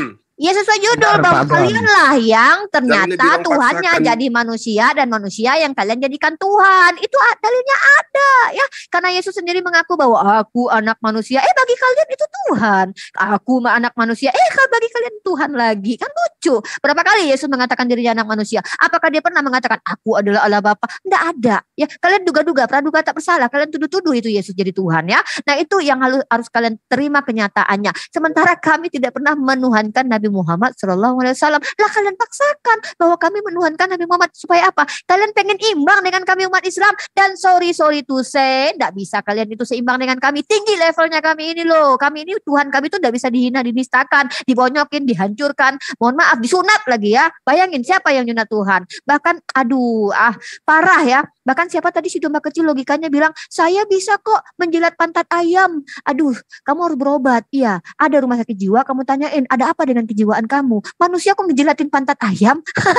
Ya, tapi gak apa-apa, dicoba ya. Nanti kamu di videoin biar kita lihat semua bahwa kamu ternyata lebih hebat dari Tuhan saya karena kamu menjilat pantat ayam dan jadi babi di kandang babi 2 hari. Ya, makan kayak babi, duduk kayak babi, dan bergaul dengan babi kalau bisa ya. Baru kamu hebat menurut kamu kan?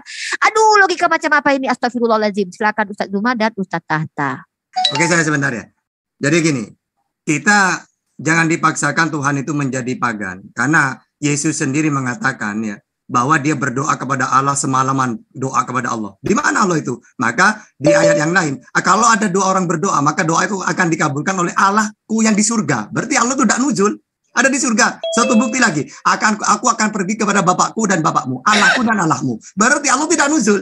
Sehingga kalau dalam Al-Quran dicari apakah nuzul, ya tidak. Wong Yesus sendiri juga tidak pernah mengatakan Tuhannya nuzul. Kalau memang bisa nuzul jadi manusia, ngapain ngutus Yesus, ngutus Muhammad, ngutus Musa?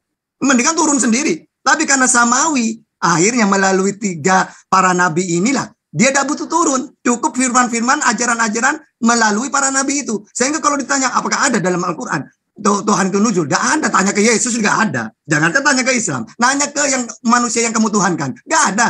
Yesus pergi, aku akan pergi kepada Bapakku dan Bapakmu, Allahku dan Allahmu. Berarti tidak nuzul. Ya gitu. Oke, Guru Najwa silakan. Ya, baik. Jadi judulnya Tuhan menjadi manusia atau manusia menjadi Tuhan.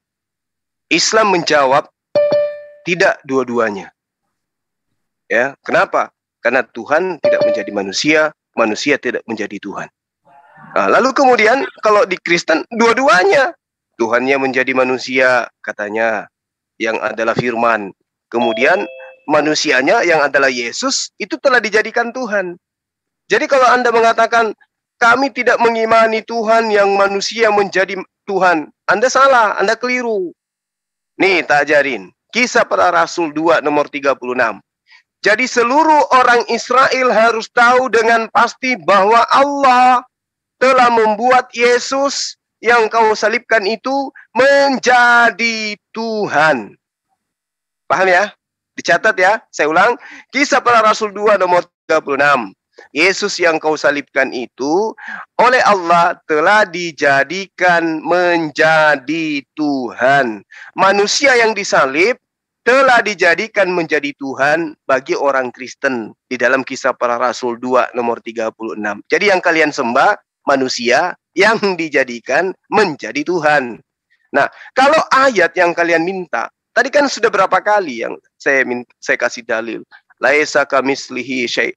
Tidak ada sesuatu pun yang setara dengan dia. Kalau tidak ada yang setara, ya berarti tidak ada Tuhan itu bisa kemudian menjadi manusia. Karena tidak setara dengan manusia. Masa kalau dikatakan dia tidak setara dengan apapun, ternyata dia menjadi manusia. Setara dong dengan manusia.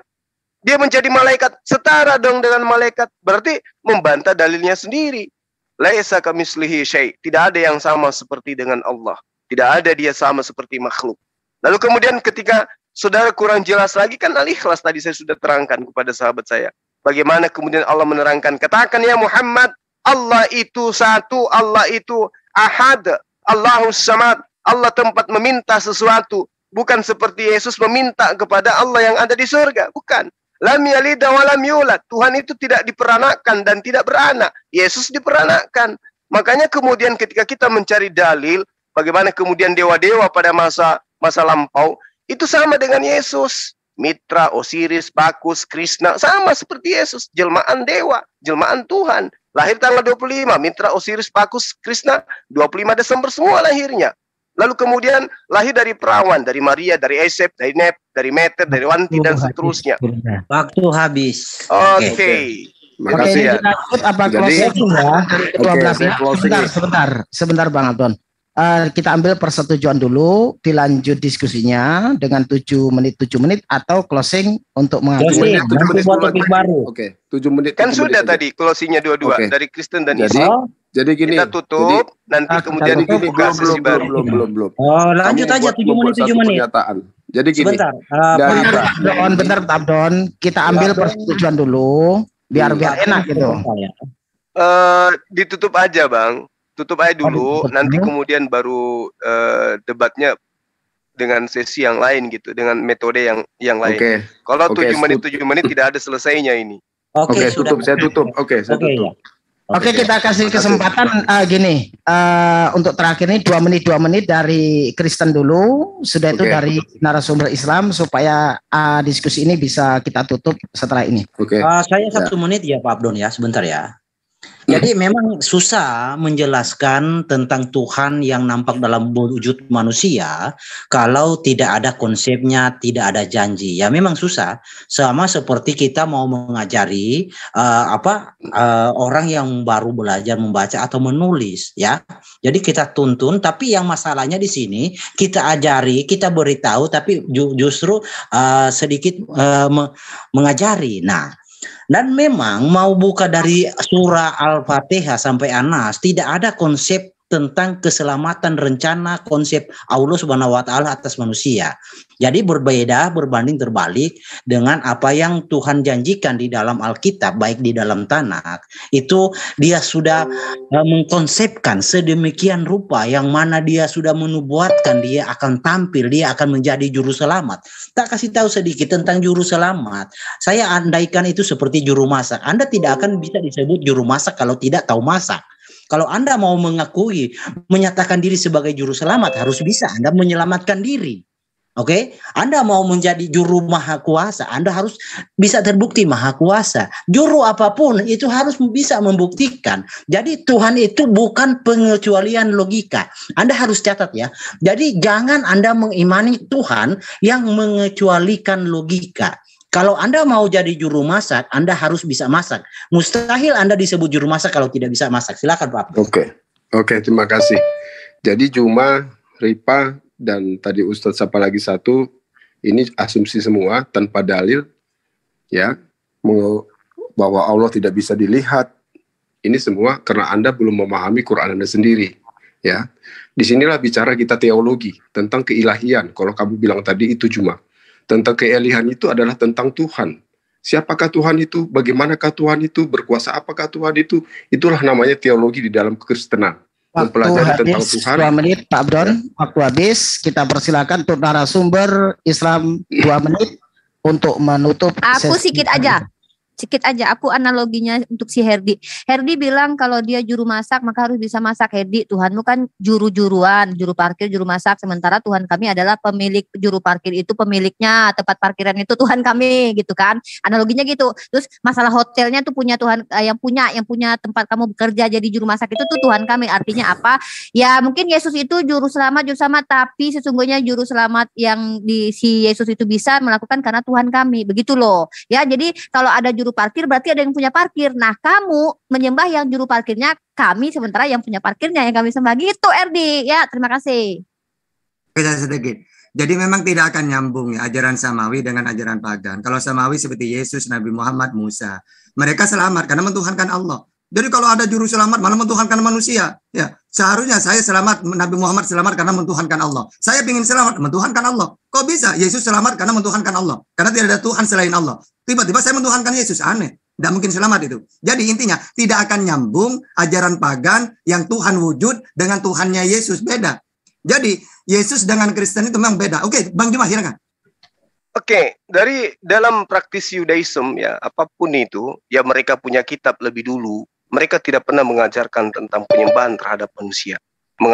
Yudaism itu mengajarkan bahwa sesat bagi siapapun yang mengklaim diri mereka sebagai Tuhan. Apalagi mengajarkan kepada orang lain bahwa ada Tuhan menjelma menjadi manusia. Itu tidak boleh kemudian tidak dipahami oleh Yudaism. Jadi kalau ada ajaran kemudian yang muncul mengajarkan menyembah kepada manusia, tanya dulu itu dari mana? Jangan-jangan dari penguasa Romawi.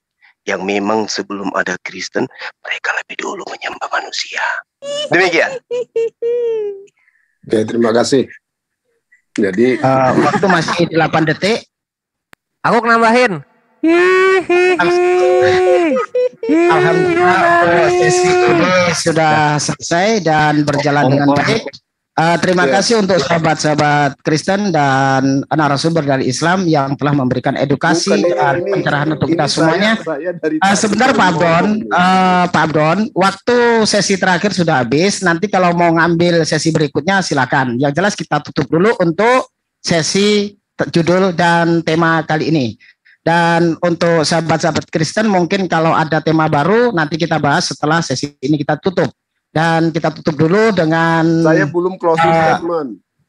Sudah di dalam 2 menit tadi kita kasih kesempatan penambahan waktu dari narasumber Kristen dan narasumber Islam. Dari tadi nggak tunjuk. Sudah Pak Abdon, kita ambil lagi tema baru kalau memang mau berdiskusi kembali. Yang jelas 2 menit di akhir diskusi ini sudah kita berikan. Apapun itu jawabannya, semoga bisa mengedukasi untuk netizen dan saudara-saudara kita di sana. Biarkan netizen yang menilai atas semuanya, atas kebenaran yang narasumber sampaikan. Untuk itu kita tutup dulu untuk sesi kali ini. Wassalamualaikum warahmatullahi wabarakatuh. Nggak dikeluarin Pak.